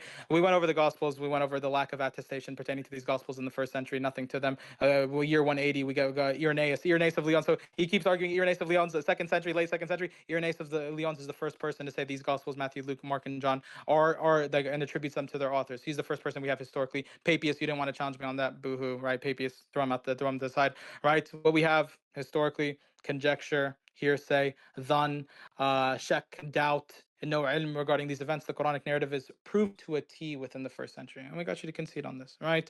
Gospel narratives, weak, paganized idea and interpretation of Christ. It's all there within the Gospels. They take from that of Mithras, Attis, Dionysius. I don't even have to say it myself. I don't even have to come up with some theory or some correlation equals causation. Justin Martyr says it for me. Justin Martyr says it for me that these ideas and beliefs pertaining to the offspring of God, being the Word or the Logos or the wisdom of God, and Him dying and resurrecting and ascending into the heavens, we propagate nothing new or different from what you pagans believe regarding the sons of Jupiter. This belief of a mythological man, God Savior, comes and dies for the sins of humanity and introduces all these customs and traditions. This comes from paganized beliefs that came prior, right? So we don't have anything that rooted within the Abrahamics to say that God man comes down and dies for the sins of humanity, right? I'd love to debate you on messianic prophecies pertaining to this, but it doesn't seem like you're that informed on scripture. How much time do I have left? You have 54 seconds. Beautiful, beautiful. So I had all I had to do was bring up scholarship from his side point, right? Josephus, Testimonium Flavinium, weak. Forgery interpolated by Eusebius. 8 Christian writers never mentioned it. Why wouldn't they have mentioned it? Why wouldn't they? Why would they not mention it? Testimonium Flavinium has very, very good things pertaining to Christ. Speaks highly of Christ. Talks about his death and resurrection. Talks about him being crucified under Pontius Pilate. Why would they not mention this? Why wouldn't Origen mention this? Why wouldn't any of these writers, 8 Christian writers prior to Eusebius, why wouldn't they mention it? And 4 Christians writers after Eusebius, and not mention it as all, right? Tacitus, we can show that around the year 120, where he's writing about this, where he's writing about the Christians and where they're escaping and where they're fleeing, and he mocks them for worshiping a God who received the ultimate punishment. Obviously, he's getting this inference about Jesus dying on the cross, not from Roman records. If you can show that he took from Pontius Pilate or any Roman records pertaining to Jesus dying, if you could prove that, then that would have been good for you, but you weren't able to prove that. And I have all of the proof on my side when he was mocking these people. Suetonis, Matabar Serapion, Thales, Suetonis, all these guys, Jewish sources say that Jesus died by way of stoning, so it doesn't help you there. All these guys are That's weak. time. Throw them out the trash. It's conjecture. It's not a historical fact. Very simple. I need to go in like literally 6 minutes, so hurry it up. Okay. Wow. All right, I'll start. I'll start right now. Yeah. Just to bring up, my opponent apparently was more worried about debating Christianity instead of the historical Jesus. One, he'd never once denounced anything about Tacitus or Josephus. He just said it's a forgery.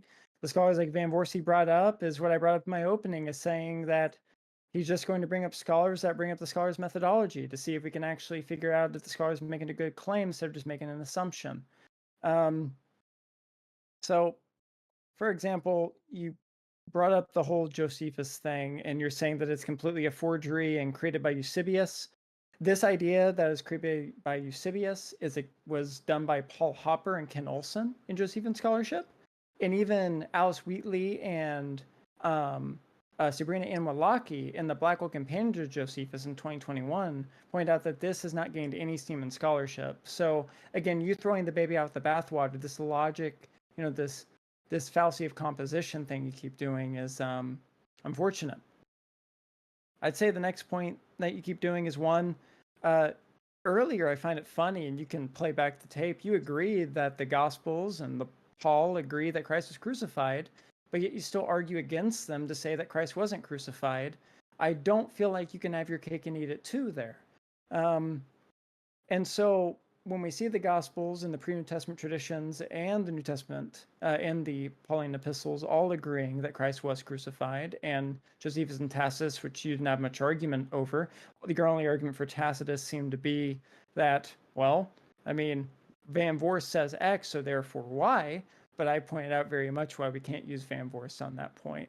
You seem to run up a whole bunch of different scholars like Christopher M. Tuckett and others on your different points, C.K. Barrett.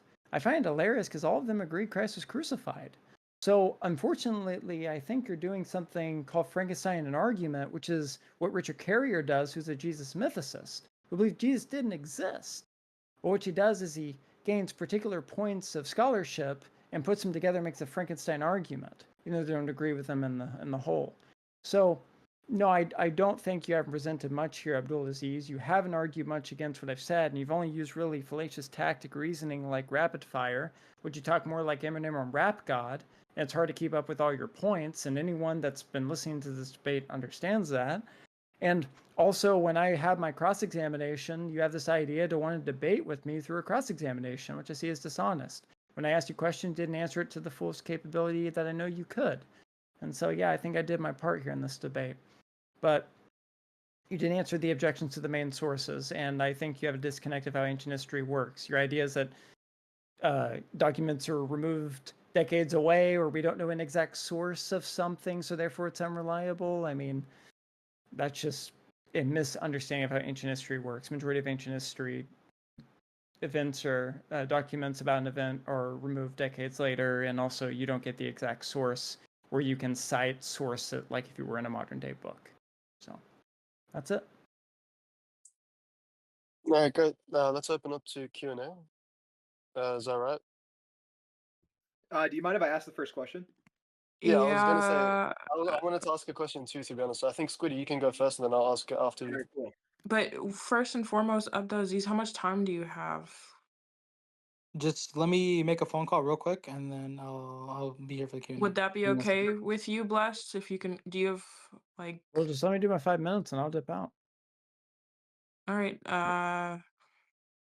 So wait, do you want Bless to go first with the Q&A, and then Yeah, then Abdul that's Aziz fine. That's afterwards? fine. That's fine. Go ahead. So then I guess I'll ask Bless first. Yeah, and Muslims, if you'd like to like request up and ask him a question, please do so and tag me or Leafy in the side chat or Cora. Right. So You're Bless, yeah. So Bless, my question to you is about the Q source, right? So as we know, Sure. like in Mark's Gospel, the long, you have the long ending and the short ending, and the short ending is the one that's original. And scholars say, like, say that, for example, that the Q source would likely not have included the Passion narrative or confirm Jesus's death, which likely shows that. I'll just quote to you from some scholars. So, for example, Burton L. Mack, he says in his book, The Lost Gospel, he says the Q document ends without any reference to trial, Mhm. death, or resurrection of Jesus Christ. This absence strongly suggests that the earliest form framers of Q, Jesus' execution was either unknown or deemed theologically irrelevant. It is plausible that in this circle, the crucifixion simply did not figure as a redemptive event. And then other scholars also make this point. So my question Sure. to you, if the earlier source, like the earlier we go back in time, right? Because we know that Mark, Luke, and Matthew are a product of Mark, and that John comes much later. But if the earlier we go back, the closer we get to the historical Jesus, we see that it's actually more in line with what Abdulaziz is saying, in that the crucifixion is not what is the main focus of Christianity, and it's not what's actually focused on. So I would just say, how would you respond to that claim that the earlier Yeah, you go in? I'd say Yeah, your go ahead. argument there is championed by Burton Mack. And if you remember in my opening, I said a lot of this argument is just going to be scholars championing other scholars. So you mentioned Burton Mack on the point of Q, that it doesn't mention a crucifixion or resurrection narrative, therefore that means something important. Well, N.T. Wright, who is in the Oxford Research Faculty, you know, the special faculty for religious studies, he talks about that if you were to conclude something like that, it'd be about as reliable as you walking into a maze without a map. And so I can give you the quote where he says that kind of idea and reasoning is not reliable. And so this is why many times I said throughout the debate, if we're going to make claims about things, let's come to the methodology of how we're deriving that claim and not just a scholar saying something. Because Burton Mack will disagree right with N.T. Wright, and in Leafy, with all due respect, me and you as something of a question to that parameter of Q, we're not going to get that answer. No, I understand. So I can recognize that, for example, like Right. what we say about Q Right. is Right. like But I steeped in don't. mystery, Right. and there's a lot of like we're going well, like you said, it's a stab in the dark. But what I'm saying that with the information that we have now, inductively, it seems to be the case that this tradition has evolved over time. So, for example, when you say that we have multiple independent sources, all attesting to this historical fact that Jesus was crucified, I would say that's a bit misleading, because in reality, No. Luke is just copying Mark. Matthew is also just copying Mark, and Mark is just copying Q. So in Right. reality, it's But not do like you you have. remember what I It's not like. said in my beginning? That the gospel is genre of Greco-Roman biography. No, A I understand that. right. I By understand that. I definition, a understand that. biography But has to then, have prior information. So no, no, if I'm anything, agreeing with you. if Luke, that is quite reliable in over 70 plus different points throughout his work, as Colin Himmer points out, and he's using Mark as a source, it tells us something about Mark's reliability. Not really, because what you have to do is look at Mark independently of Luke and Luke independently of Mark, instead of mashing them No, together and that's not pretending they say the no, same no, thing. no, no, no, no. That's the old 19th and 20th century like German criticism way of looking at it. It's not how it's looked at today. Yeah, but In reality, you would agree that Mark gets like geographical places wrongs, and that Mark's Sure. history is basically steeped in his theology. His history is secondary, and the same thing with Luke. He makes lots of historical errors, like for example, the famous one about the census. And you can go through Matthew and look at the historical errors that he makes. But like you said, that's the fallacy of composition I to mean, say wait. that therefore, Yeah. because there's these historical inaccuracies, Well, the wait, overall time. point is You therefore said invalid. a lot. Then you just mentioned the census. Luke is probably the most reliable out of the Gospels, and he gets way more things right than he does wrong throughout. If you check him. I'm not disagreeing. I'm not disagreeing. Yeah, of I course, know, he gets but you basic said facts right. most though. Yeah, but You may not no, realize, no, but you said he was wrong about most. You be careful. Oh, fine. Then fine. Then I take that back. But my point is that just because he's right about some things doesn't mean we can take for granted that he's right about other things. Every claim has to be examined on its own merits. Wouldn't you agree with that? To a certain degree, this is where you have something called background author probability, right? So, for example, Yeah, exactly. Right. So, if let's say Luke gets things wrong, he gets things right, but let's say he gets things more right than he does wrong. When there's things where we're agnostic on the issue, we give him the benefit of the doubt. What happens? Yeah, I would disagree with that. I wouldn't give him the Right, benefit of and that. I that's would just be fine. Then agnostic. right, but then the I conversation would just be switches agnostic. from right, but then the conversation switches from was Jesus Christ historically crucified to a conversation of how ancient history operates. No, it would still be the same question. It would just be No, under it that wouldn't. overall title of what. No, I'll explain to you. So, under that big title of Was Jesus Christ Crucified, we would just go through, okay, well, what are the sources that say he was crucified, and what is the reliability of each claim in these sources, Right, and how but like if accurately can we trust them? And right, in the case of Luke, Leafy, what, Leafy. yeah, go ahead. If ancient Yeah, go history ahead. agrees that like you don't have to cite your source exactly, a source can be decades later removed. A source can have only a handful of manuscripts 7th or 8th century later and still reliable. Then you're dealing with history to say it's unreliable. It's a historical methodology question, not the Yeah, no, documents we're dealing with. I'm not. Here's the thing with me. Like, I'm not disagreeing with what you're saying. It's just more in the way you use these arguments to support your point. Because, for example, like when you say the sources can be later removed, I have no problem granting that. That, for example, like the earliest like tale that we have, like the Epic of Gilgamesh, the manuscripts we have for that are like centuries later. That doesn't Well, mean that just it's take not the reliable. Gospels. The It's Gospels just are written within living witnesses. no, they're not. They're written decades after the fact by Yes, highly literate they're Greek-speaking written within Christians. living witnesses. None We of have an them are example. eyewitnesses. Yeah, none of Okay, them are Leafy, I eyewitnesses. thought other people were supposed to have questions. Yeah, sure, no problem. But I think Like you've asked, like it's like pretty we're clear. just going into back and Yeah, forth that's here. We're fine. starting to have a That's fine. debate. Yeah, that's fine. And no offense, I don't think Uh, you're bringing up many good objections. okay, all Yeah, right, that's all fine. right. Bang, you wanted to come up. Did you have a question? I'm back. I'm back. If anyone wants to ask me a question, Yeah, good I one. had a question for Abdulaziz. So Okay. you don't Okay, mind. Squiddy, go right ahead, and Am then I allowed Squiddy's to up is next. Bang. since it seemed like Leafy was grilling I'm Blessed a here. little bit? Am I I able I to don't have grill a question. Abdulaziz a little bit? Since You're not gonna I grill was there. shit, bro. You're not gonna grill shit. Wait, All right, hold on. Well, That's the argument. let's see. So Can Abdulaziz, I, Bang, did you have Abdulaziz. a question? So Yes or no? No, yeah. no. Oh, Okay. So okay. yeah. So Abdulaziz, this is my question. So I wanted to ask about something that Blessed already brought up. The Why do you creed. prioritize late 2nd century sources which reject the crucifixion over the multiple independent sources we have for the crucifixion? Josephus, Tacitus, the four Gospels, the New Testament writings, including the pre-Pauline Creed of 1 Corinthians 15, which according to James D.G. Dunn and other scholars dates within months of the crucifixion, but at most a few years, and according to scholars like Larry Hurtado and many others, who say it goes back to the Jerusalem church. Why do you prioritize late 2nd century sources We got over you. the We got early you. 1st century evidence? So firsthand, Squiddy, I've gotten you to concede, and wallahi, I remember this. I've gotten you to concede that there was Jewish Christians within the 1st century who denied the crucifix, right? I never Obviously, if you're said saying late 2nd century, you're saying Irenaeus.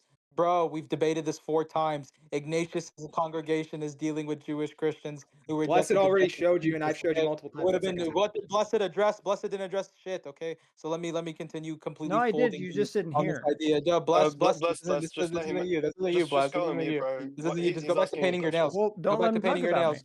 Go back to No, painting he your can. nails. Go back to painting your nails. Yes. So if Squiddy's gonna bring you up, and say Blessed addressed you on this, I'm gonna say no. Blessed did not address me on this. That doesn't mean that you can cut in. Okay. So respectfully, shut up. Checkmate. I Okay. got you on So the next one. Squiddy, yeah, no problem, no problem. Keep painting them nails. Okay. So Squiddy, when it comes to the gospel narratives, I can show you, and you hold to biblical inerrancy. I can show you the internal contradictions between the gospel narratives, and I can even show that Paul had problems with people who denied the Right, crucifix, but who would have been that's bewitched irrelevant to according the to him. even And if I I know grant it is relevant to the that's question. It is irrelevant to relevant to the using the question. gospels as Even within historical. these writings writings, even within these writings that you're holding to the primary objective standard, there's a lot of issues and contentions with saying that these are accurate, reliable sources pertaining to Jesus's life, ministry, and the No, crucifixion and resurrection of his life. doesn't though. Okay, But we have it people doesn't. even in obviously as time goes on, everyone's going to reject their proto-orthodox views. They're going to reject it, and they're going to back project it onto the earliest Christians. So they're going to try and portray this narrative that Okay, all the okay, earliest wait, Christians, hang on.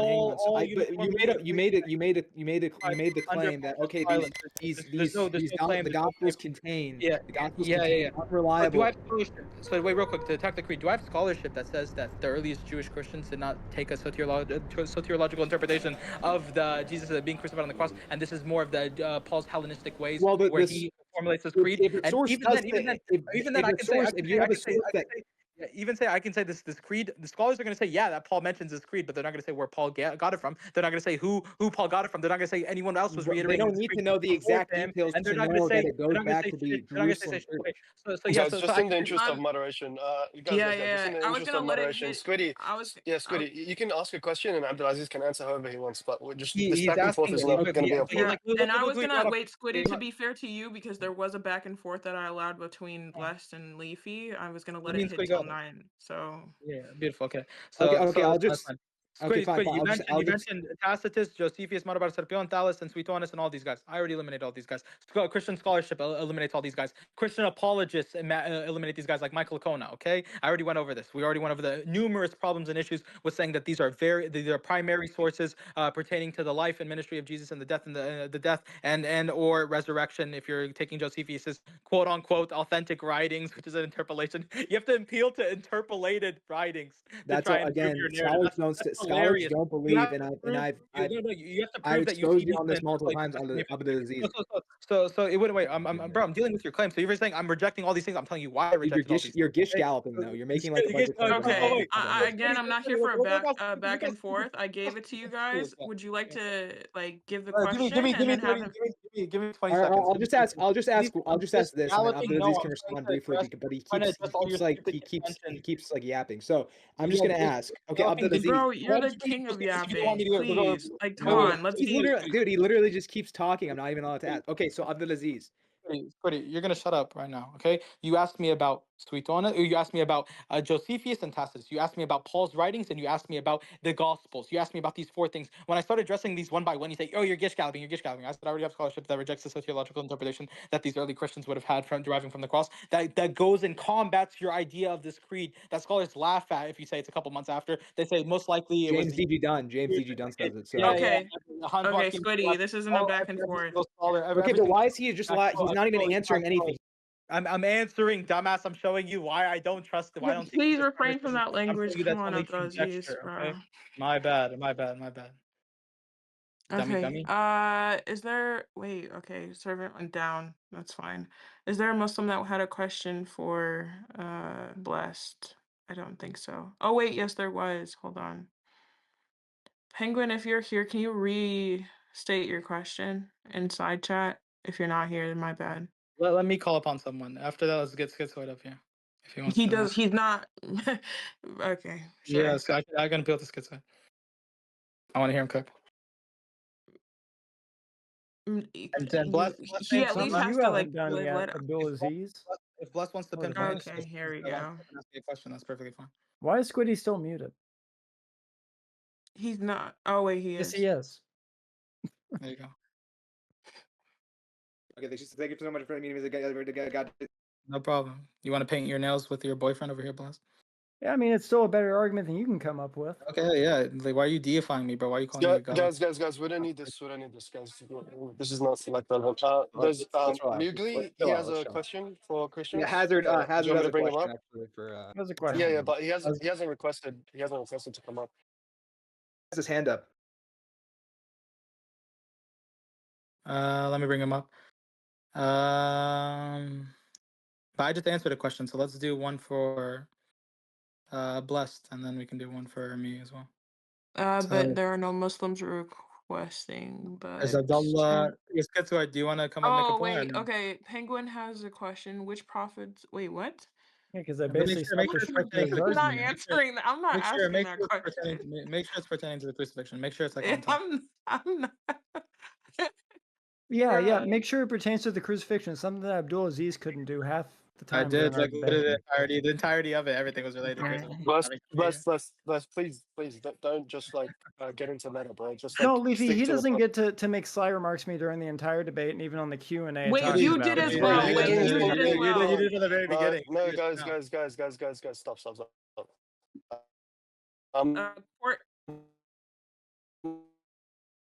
Hi, Leafy, your mic is Right, going. Okay. Stevie Plus, but please, Yeah, just be consistent with your moderation. Mute him next time he does it. I did. Don't play favors. I did. We literally did. Yeah, literally. You should have known better than that, Blessed. You already knew better than that. Come on. I should have known. I'm in a Okay, Muslim server. I should have known Courtney, what's are you happening. here for a valid question, or are you here to I have complain a as well? valid question for Abdulaziz. All right, then let's hear it. Okay. Hi again, Abdulaziz. Listen, okay. Abdulaziz.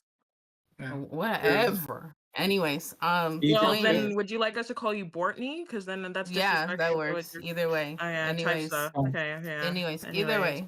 So, Hey, Bortney. Abdul for short. So one of the biggest things that I've noticed, and I think a lot of people have noticed, is that Blessed's, and there's a question, I promise. Blessed's whole argument here is that Jesus existed. He was a real person. He was crucified on the cross. He's not a Christian. He's not arguing for the deity of Christ. He's not arguing for prophecy. He's not arguing for the infallibility of the Bible. So can you give us any kind of proof, any kind of sources that proves that Jesus, the historical person that everyone agrees existed, was not crucified? Beautiful. W question. Courtney, very, very simple. Yeah, W question that we answered like 10 times within the debate. Okay, so Courtney, we both believe that Jesus ascended into the heavens. Why?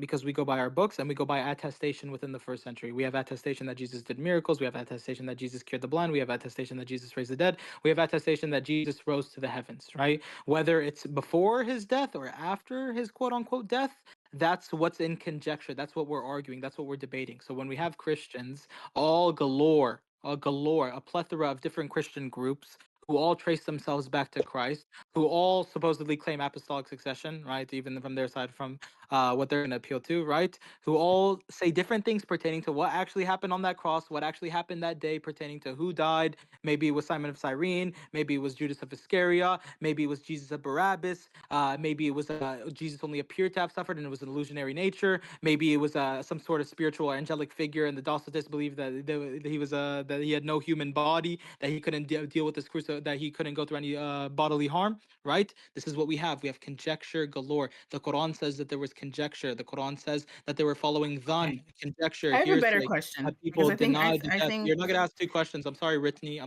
You're not gonna ask 2 questions. Okay? So you're just gonna yeah, it's fine. It's fine. Like But why if would you're allowed to like, answer, why but would go you off, ask if you're allowed to why go would off you ask topic with your 3 answer, questions? why is she not Yeah, allowed to yeah. ask multiple questions? Wait, Squiddy. So What? she's saying, do we have any evidence? Do we have any evidence that people would have been rejecting the crucifixion? What am I going over right now?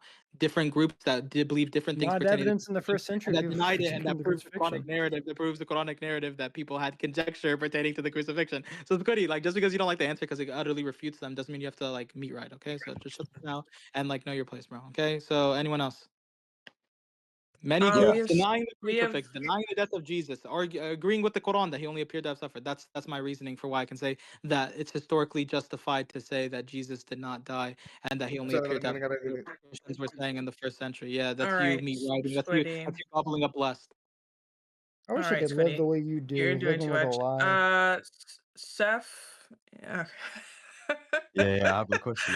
I'm for holding it inside today. Like, bruh. Okay, Seth, go ahead. Who's your question towards? Blessed. I have a question for him. Okay, go ahead. Go ahead. Blessed. So I told you after the debate I'll come. How does it feel to get actually molested intellectually? Okay. No, by no okay, means. okay, I fucking smacked this kid back and forth, bro. All right. By no All means. right. All right. I was Does still waiting Abdullah? for an intellectual argument. We're over an hour after the debate. I'm Okay, still okay, not okay, thinking I'm okay, gonna get bless. one. Okay, bless. Okay, I'm answering Abdullah, his question. He asked an honest question. I'm giving an honest answer. I didn't realize today I was debating a fucking moron. I thought I this can't would be stand worth men, better of bro. my I time. can't stand men. My Hey, apologies. no need You to guys cuss. hurt my No need to head. cuss. Unfortunate. Just hit that vape. Just hit that vape, bro, and calm down. It's okay. Bro, okay. Abdullah, you have Okay, a valid guys. question, please? Can we guys? Yes, I do get have a some question. actual like Let's question hear of the question. substance? Let's hear the actual question for Bless. Go ahead, Abdullah.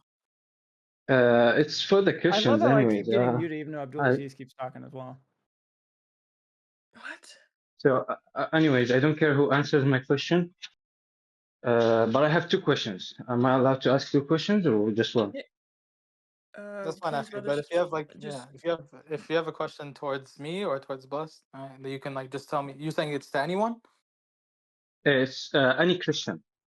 okay. Any So this Christian? would be towards blessed. Right. Okay. Oh, Ask your Squid is one out. question. Okay. Yeah.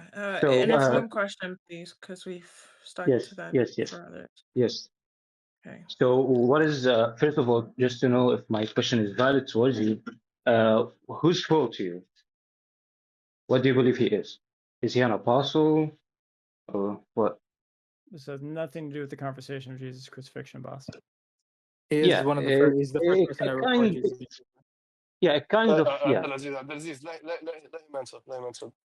I'm simply talking about the historical evidence for Jesus' crucifixion, not some weird thing about some theological presumption that Yeah, but Abdulaziz keeps talking about. bless. I know it's hard for you to say, but like it's not up to you to decide what's relevant and what's not. If he's asking Oh, about it is Paul, when and it's a Paul's one debate of the topic we're earliest. agreeing on, and the When historical, bless, the when historical he's evidence of asking Jesus' about Paul, crucifixion. when he's asking about Paul, and Paul is one of the earliest sources that talks about the crucifixion and resurrection of Christ. He's in his right to ask about Paul and your thoughts about Paul. Okay, so answer the question, please. Oh, And I is he didn't asking even about Paul? get to the question. I thought Yeah, I I thought didn't he even get to said the question. Jesus. No. Paul. What is Oh Paul yeah, to you? Paul. Yeah, he was an apostle. Yeah. So he receives revelation from God? He was a persecutor of the Christians, and then he was accepted into the Christian domain after his road to Damascus. But did he see Jesus and Jesus talk to him about the core beliefs of the Christian Yeah, faith on the in road to his way to Damascus. Damascus? Yes, but this has nothing to do with crucifixion. But yes, he did. Yeah, but what is the proof that he What is is the proof? or he did? Yeah, the proof that he Him saw Jesus. accepted early on in the early church as a founding member, even though he was one that persecuted against that group. No scholar would say that. I mean, I'm sorry, Abdulaziz. I didn't know the question was to you. Yeah, Abdullah. So the so question you you're asked multiple questions. Okay, so please just limit it to no, one. it's this one. It's what is the proof of Paul? But I needed to know if he believes that Paul is an apostle. It's not a Yeah, I multiple mean, question. the proof of Paul is going to be the Pauline epistles and his connection with Peter and James, and even the early church. You could call it a criterion of embarrassment. Is how the early church even documents that Peter and Paul had a back and forth on circumcision, but Paul was still accepted in the early church. So we have even like positive and negative correspondences to his background of like who he was to be. I mean that reason can work to you, but it's not gonna work to a disbeliever like me. Okay, I have Right, to but this is Typically, I'm Abdulaziz. internally. Last thing. I know. No, Is but it you've okay if I answered his can? question. Right. Yeah, I you just can want to say finish. one thing, if that's okay, and it's not gonna take long. It's not anything bad. I would just say what I'm trying to deal with is the documents of the Gospels and the Pauline epistles as historical documents. I'm not interested into the Christian tradition. I'm interested into the historicity. That's what this conversation is about. That's fine. So I'm going to bring up another Christian to give a question for Abdulaziz. So Katsa, I'm going to cut you off. There's one right here. There's one right but here. there's another one I said I'll bring up as well. So Abdulaziz, if he wouldn't mind, he I've wouldn't been mind up answering for both. like Wait, Is Dissy's it first. Dizzy He's or been sitting Kasuka? here. Is it Dizzy or Kasuka? Yeah, this is first. Yeah, this is first, then Katsa. Yeah. Okay. I have a short question for Abdulaziz. It seems to me that one of your major objectives for this debate was showing that there were early first century Christians who denied the crucifixion of Jesus. And from what I heard, the sources you used were Galatians and then Ignatius and then a collection of sources from the Nag Hammadi library. so 2nd, 3rd century. So I have a question about your earliest one, Galatians. And you used Galatians chapter 3, verse 1, which says, "O foolish Galatians, who has bewitched you, that you should not obey the truth, before whose eyes Jesus Christ was clearly portrayed among you as crucified." It seemed that your point with this verse was that it shows that there were Galatians who apparently didn't think he was crucified. But personally, I'm not seeing it. It seems like Paul is more so saying, guys, you've literally seen Christ crucified, and yet you're denying the significance of that work and getting justification by works of the law. So I wonder, what do you think about that? Like, why do you see Galatians 3:1 in the way you do? Beautiful, beautiful. I'll address your question, Lucerna. Oh, I mean, Dizzy. Okay, so when it comes to Galatians chapter 3, verse 1, we see, "O foolish Galatians, who has bewitched you? Didn't we publicly portray Jesus as crucified to you?" So Paul is saying, we've been preaching to you Christ crucified. Who has bewitched you? So we can say there's two opposing views here. Paul is saying, and using strong terminology, saying that they are bewitched. Bewitched. And what if we read Galatians chapter 2? And like that's why I said, that's why I went over Galatians 1, Galatians 2, and Galatians 3. Galatians 1, let's start off in Galatians 1. Galatians chapter 1, verse 6 talks about people turning to a different gospel, not a physical gospel, but turning to a different message of Christ. And then he says in Galatians chapter 1, verse 8, the famous verse that everyone uses, if we or an angel from heaven preach a gospel contrary to the one that we preach to you, let him be accursed. Let him be accursed. And then in Galatians chapter 1, verse 11 and 12, he's using salesman tactics right here. He's saying, oh, I swear, like the gospel that has been preached to me is not of man origin. It did not come from man, but has come from the divine, or come from Jesus, right? What he says in Galatians chapter 1, verse 11 and 12. And then Galatians chapter 1, verse 20 says, "And when I'm writing to you, I swear I do not lie," right? So we already see that there's contentions, that there's frictions here. And these frictions are only going to escalate. When Galatians chapter 2,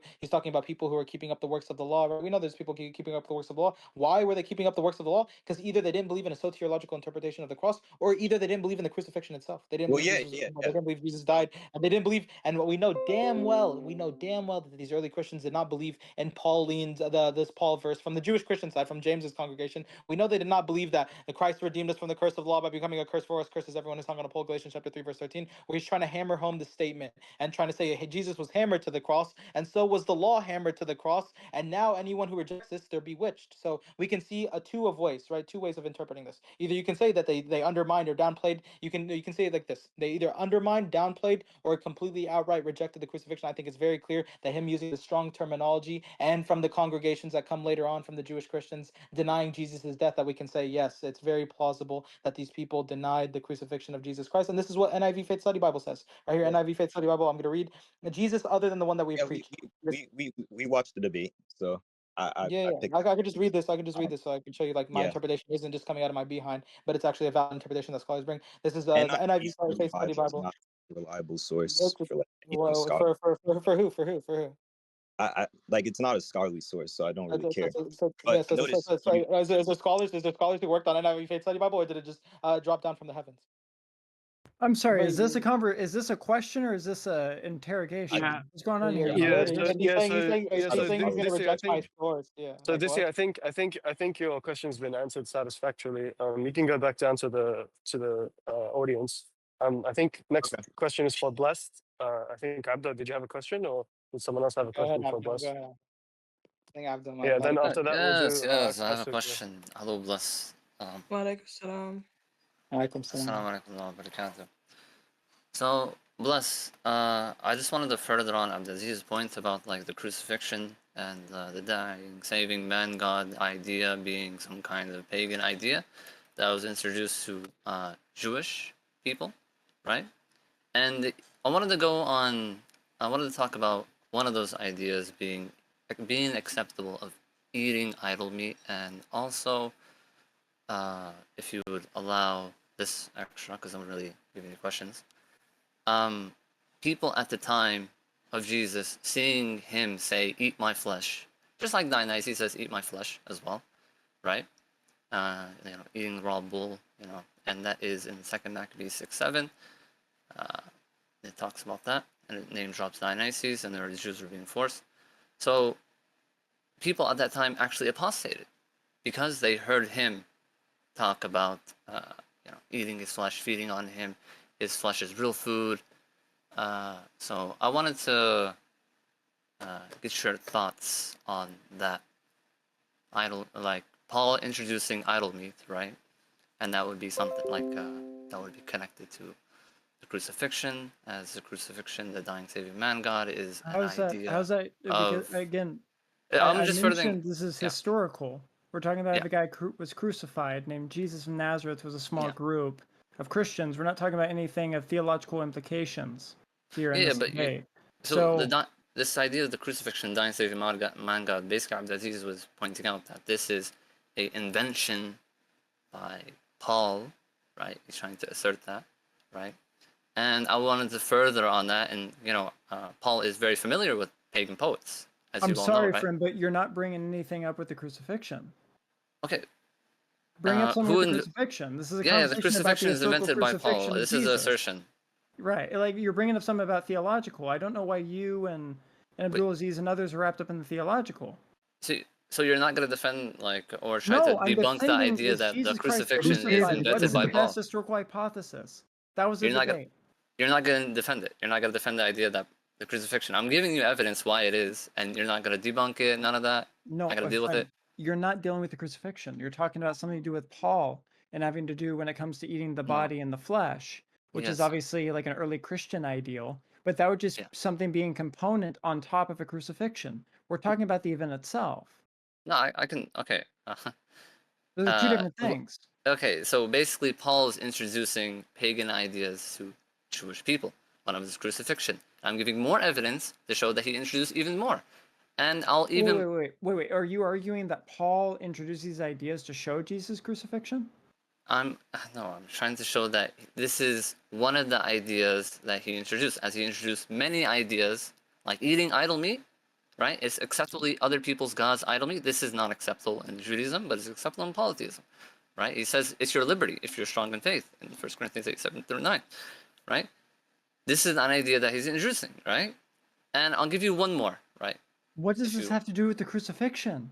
Okay, the dying saving man God, the crucifixion. You cannot have the dying saving man God without the crucifixion. God doesn't matter. What do you want? Dying saving man does not matter. Man saving none of that matters. Okay, we're you cannot talking have the about crucifixion. Was a man named Jesus crucified in the year during the reign of Tiberius, under Pontius Pilate, under the reign of Emperor Tiberius. That's what we're talking about. Okay, can you have a dying saving man God without the crucifixion? It does nothing to do, buddy. What are you not understanding? Can you not? I'm asking you a question. Did that happen? About the Begs the question, crucifixion of what do you Christ. mean That's by what I'm talking about the evidence regarding that. any are dealing with fundamental realities and you pose a question, you have to understand that the reality of the concepts of your question, when you're digging that deep, are just as questionable about as as historical evidence. Jesus' crucifixion, as soul evidence? No, not soul. No, I say soul. Do you use them as evidence? Yes. Okay, then I'm attacking Paul. I'm showing he's introducing many pagan ideas, and then the crucifixion, him being the earliest, is also pagan. One of the pagan ideas. Because you cannot have the crucifixion without the dying saving man. But you cannot have the dying saving man without the crucifixion. No, because if you were here earlier in my debate, you would understand that I said that Paul can contradict or err. The Gospels can contradict or err on things. They can get things wrong. They can embellish events. It doesn't mean, therefore, you throw the baby out with the bathwater. I'm not talking about embellishing events. Yes, you are. You're talking about, does a dying and rising saving man have to do with the crucifixion according to Paul and his theology? Paul didn't make a mistake. Question. No, Paul didn't make. I'm not saying Paul made a mistake. And moderators, can we please, dear God, move on? Okay, just one answer. Yeah, so yeah, that's fine. So I think the point I'm just going to get you to try and answer this. Elifie, can you please? Is that yeah, fine. I apologize. Can you please try to get the answer if you can? Okay. So blessed. Yeah, so blessed. I think what he's trying to say is that Paul is like a Trojan horse that's carrying in paganism and influencing Christianity. And one of the things that is paganistic that he's using to influence Christianity is this idea of a vicarious man, God, savior, atoning for the sins of the world. And he'd like you to comment on that in terms of its historical reliability. You would agree that conversation has nothing to do with Jesus' crucifixion. No, it does. Because no, it doesn't. It does. No, it does. No, it doesn't. No, stop. Because all you brought up was what the crucifixion entails towards the Christians. The crucifixion entails atonement, entails sacrifice for sins. That's how the Christians viewed it. It So does it not does have tell to us do with the if this guy crucifixion? died. No, it doesn't tell us historically if this guy died on the cross or not. It's theological implications built off the event.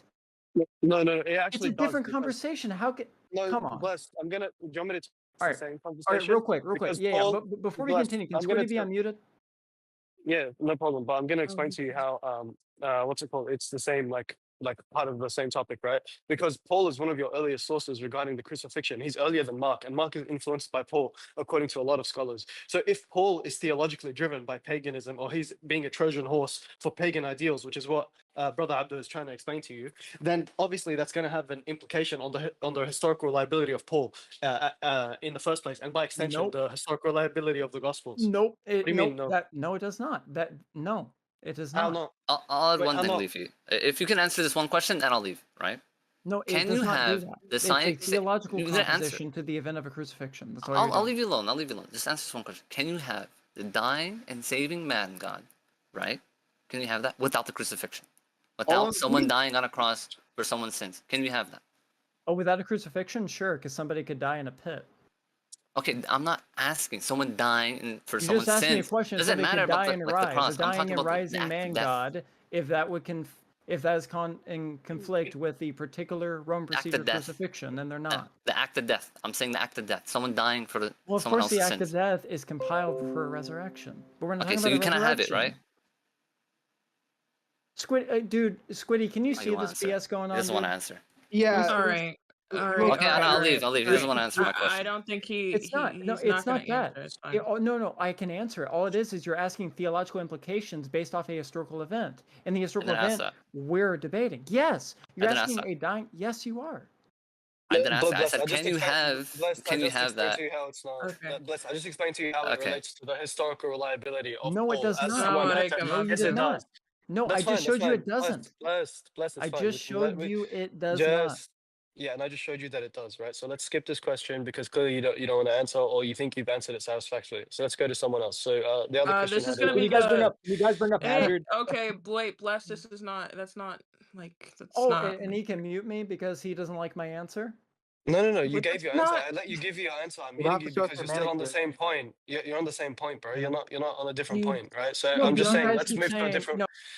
Bro. Oh. That's it. Okay. Stop. No one cares for Answered your the question. manicure. Now we're going to a different point. No one cares for your little manicure, bro. Yeah, Put this some is ugly this ass is thing. kind of. I mean, look, Chew the if you don't fingernails. want Put Blessed them to flip away. you off, don't mute him. Like this is kind of. It doesn't This is matter. kind of We're ridiculous. going in circles. Yeah, Hazard. we're Are we bringing up Hazard? Are we bringing up Hazard? Is Hazard one get flipped? No. Unmute Hazard. Blessed. Unmute Blessed. Guys. This is ridiculous. Yeah, Unmute him. Bro, the debate is basically You're over. muted. Just let You're this now, bro. muted. You're. Kesko, this is the last question. Go ahead and ask Abdulaziz. Because Bro, this one is of my ridiculous. favorite. You guys, there's no way you should be flipping each other off and arguing like this. Like you guys are all grown men. Come on. And after this, we will be moving to public chat. So ask your last question, please, and let's move on. Hey, Kasuko. Yeah, How you been? hello to everyone, right? Everyone in this event. I have a question to you, Abdulaziz. I hope I said it right. Yeah. Obviously, when it comes to the Quran, right? You know, in chapter 4, Anisa, ayat 157, you have the famous, verse right here, right, where it says, and for their saying, indeed, we have a question. They killed the Messiah, Jesus, the Son of Mary, the messenger of Allah. They did not kill him, nor did they crucify him, but another was made to resemble him to them. And indeed, those who differ over it are in doubt of it. They have no knowledge except following assumption. They do not come for certain. Obviously, we have that.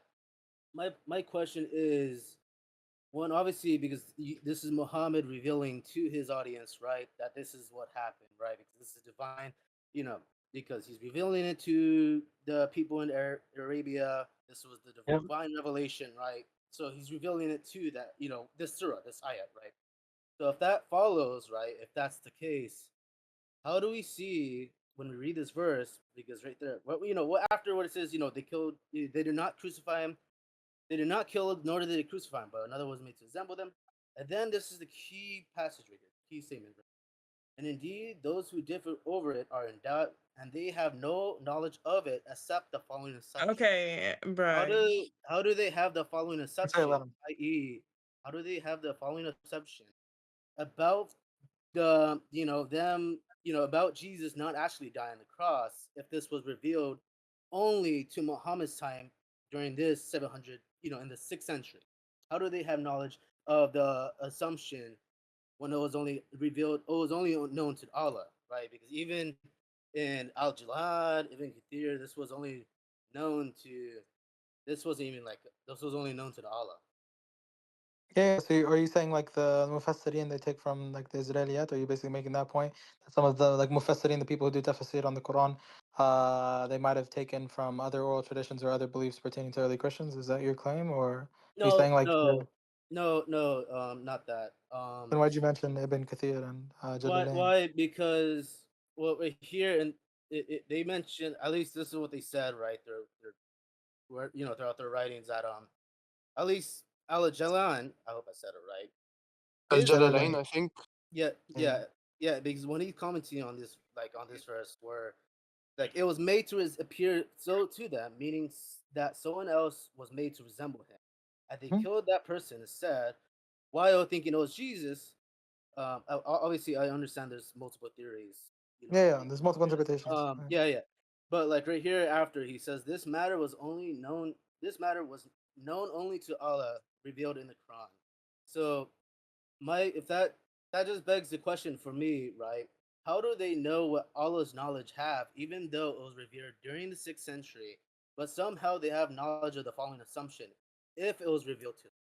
Meaning Beautiful. somehow these people, these groups, right? All the people you're quoting, they have knowledge of the following assumption, like Ignatius.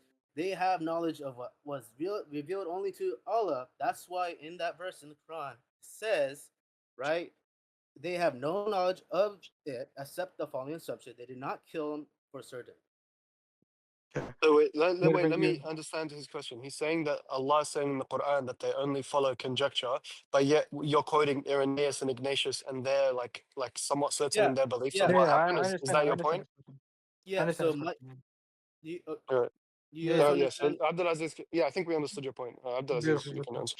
So, Kasuka, I'd like to see like the tafsir from Jalalain as well, but I can read you tafsir Ibn Kathir. He says, and remember when Allah said, "O Isa, I will take you up and raise you to myself." When Isa ascended, those who were in the house came out. When those surrounding the house saw the man who looked like Isa, they thought that he was Isa. So they took him at night, crucified him, and placed the crown of thorns on his head. The Jews then boasted, saying that they killed Isa, and some Christians accepted their false claim due to their ignorance and lack of reason. When the Quran is speaking of the people historically, he's saying they don't have knowledge regarding to the people who are claiming, the ones who are boasting, saying we killed the Messiah, we crucified him, right? And then Allah refutes them and says, وَمَا قَتَلُوهُ وَمَا سَلَبُوهُ وَلَكِنْ شُبِّهَ لَهُم, right? وَمَا قَتَلُوهُ وَمَا سَلَبُوهُ وَلَكِنْ شُبِّهَ لَهُم. So Allah is refuting them, and he's saying that these people who are going around claiming that Jesus was crucified, they have no knowledge whatsoever. They have no ilm. They're following them. They're following conjecture. They're following hearsay. They're following the Jews who were going around boasting. Remember, we have to understand the subject of this claim is from the Jews who were boasting, saying that the Messiah was killed and the Messiah was crucified, right? So when it comes to like what Ibn Kathir says, word for word, some Christians accepted their false claim due to the ignorance and lack of reason. As for those who were in the house with Isa, they witnessed his ascension to heavens. So even Ibn Kathir agrees with me that like this is an overall like this is a general statement and not to be taken entirely pertaining to all of Jesus and his followers. This is basically it's clearly being attributed to the Jews because this statement is attributed and made by the Jews in chapter 4 verse 157 where Allah is refuting them when they says the Jews were boasting this, right? So when it comes to the people who are claiming that Jesus was crucified and he was killed, they have no knowledge regarding the events that Jesus and his followers, his first-hand followers, they would have knew what happened to Jesus. This is why they went on preaching their views on Jesus, and this is why we get basically the view point in the first century who Ignatius is dealing with, and the conjecture within Paul's congregation that people were downplaying, undermining, and outright rejecting the crucifixion, the death of Jesus, so on and so forth. Right. So it just depends on what tafsir you appeal to, but I would like to analyze Jalalain's tafsir. But they have no knowledge whatsoever. This is pertaining to the people who are claiming that he died, he was killed. It's very clear from the verse. Oh. So basically, oh yeah, I did get a mistake.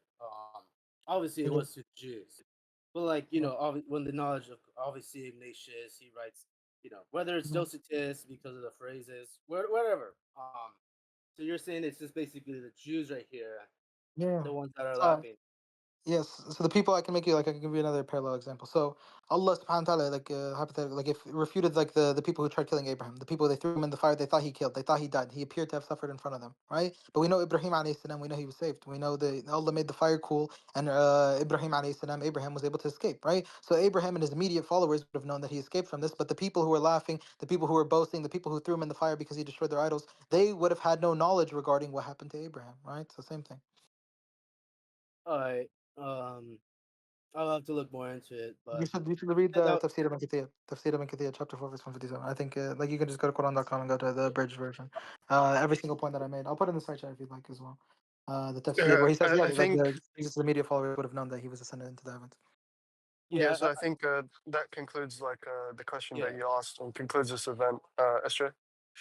Yeah, thank you, Hazard everybody. had a question. I don't know if you guys want to bring him up, but Yeah, he okay. can go and ask I'm it when down. we say that it's ending. Like that means that it's ending, right? Okay. Where's his little hand raised? Anyways, so Hazard can go ask his question in the discussion VC. I put it Okay. inside chat. Every single person can go there. I will move you in 2 seconds if you guys want to be lazy and don't want to move. So yeah. Okay, so basically the grand guy said there's no evidence of the crucifixion. That was like the Paul and the Ignatius letters, the Bro, trail lines, and then stop gobbling up and bless this wiener, bro. Yeah. Oh, Like shut the hell up, Squiddy. Damn. what are you He doing, just Squiddy, did. bro? No, all he did was Okay, Abdulaziz's little tactic. fanboy, That's all bro. he Look at did. this fanboy shit.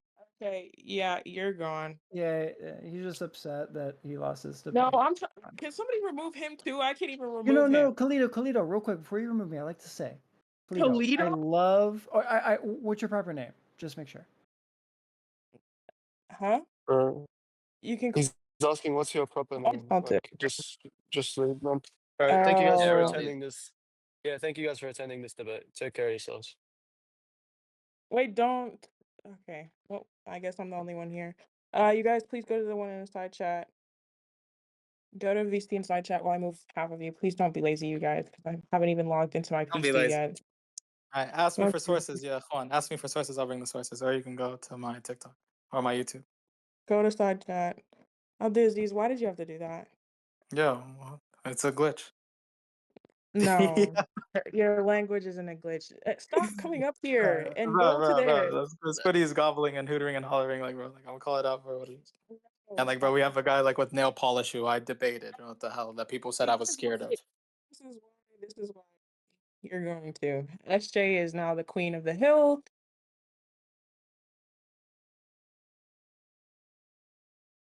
Yeah, so we're just gonna disconnect SJ and okay.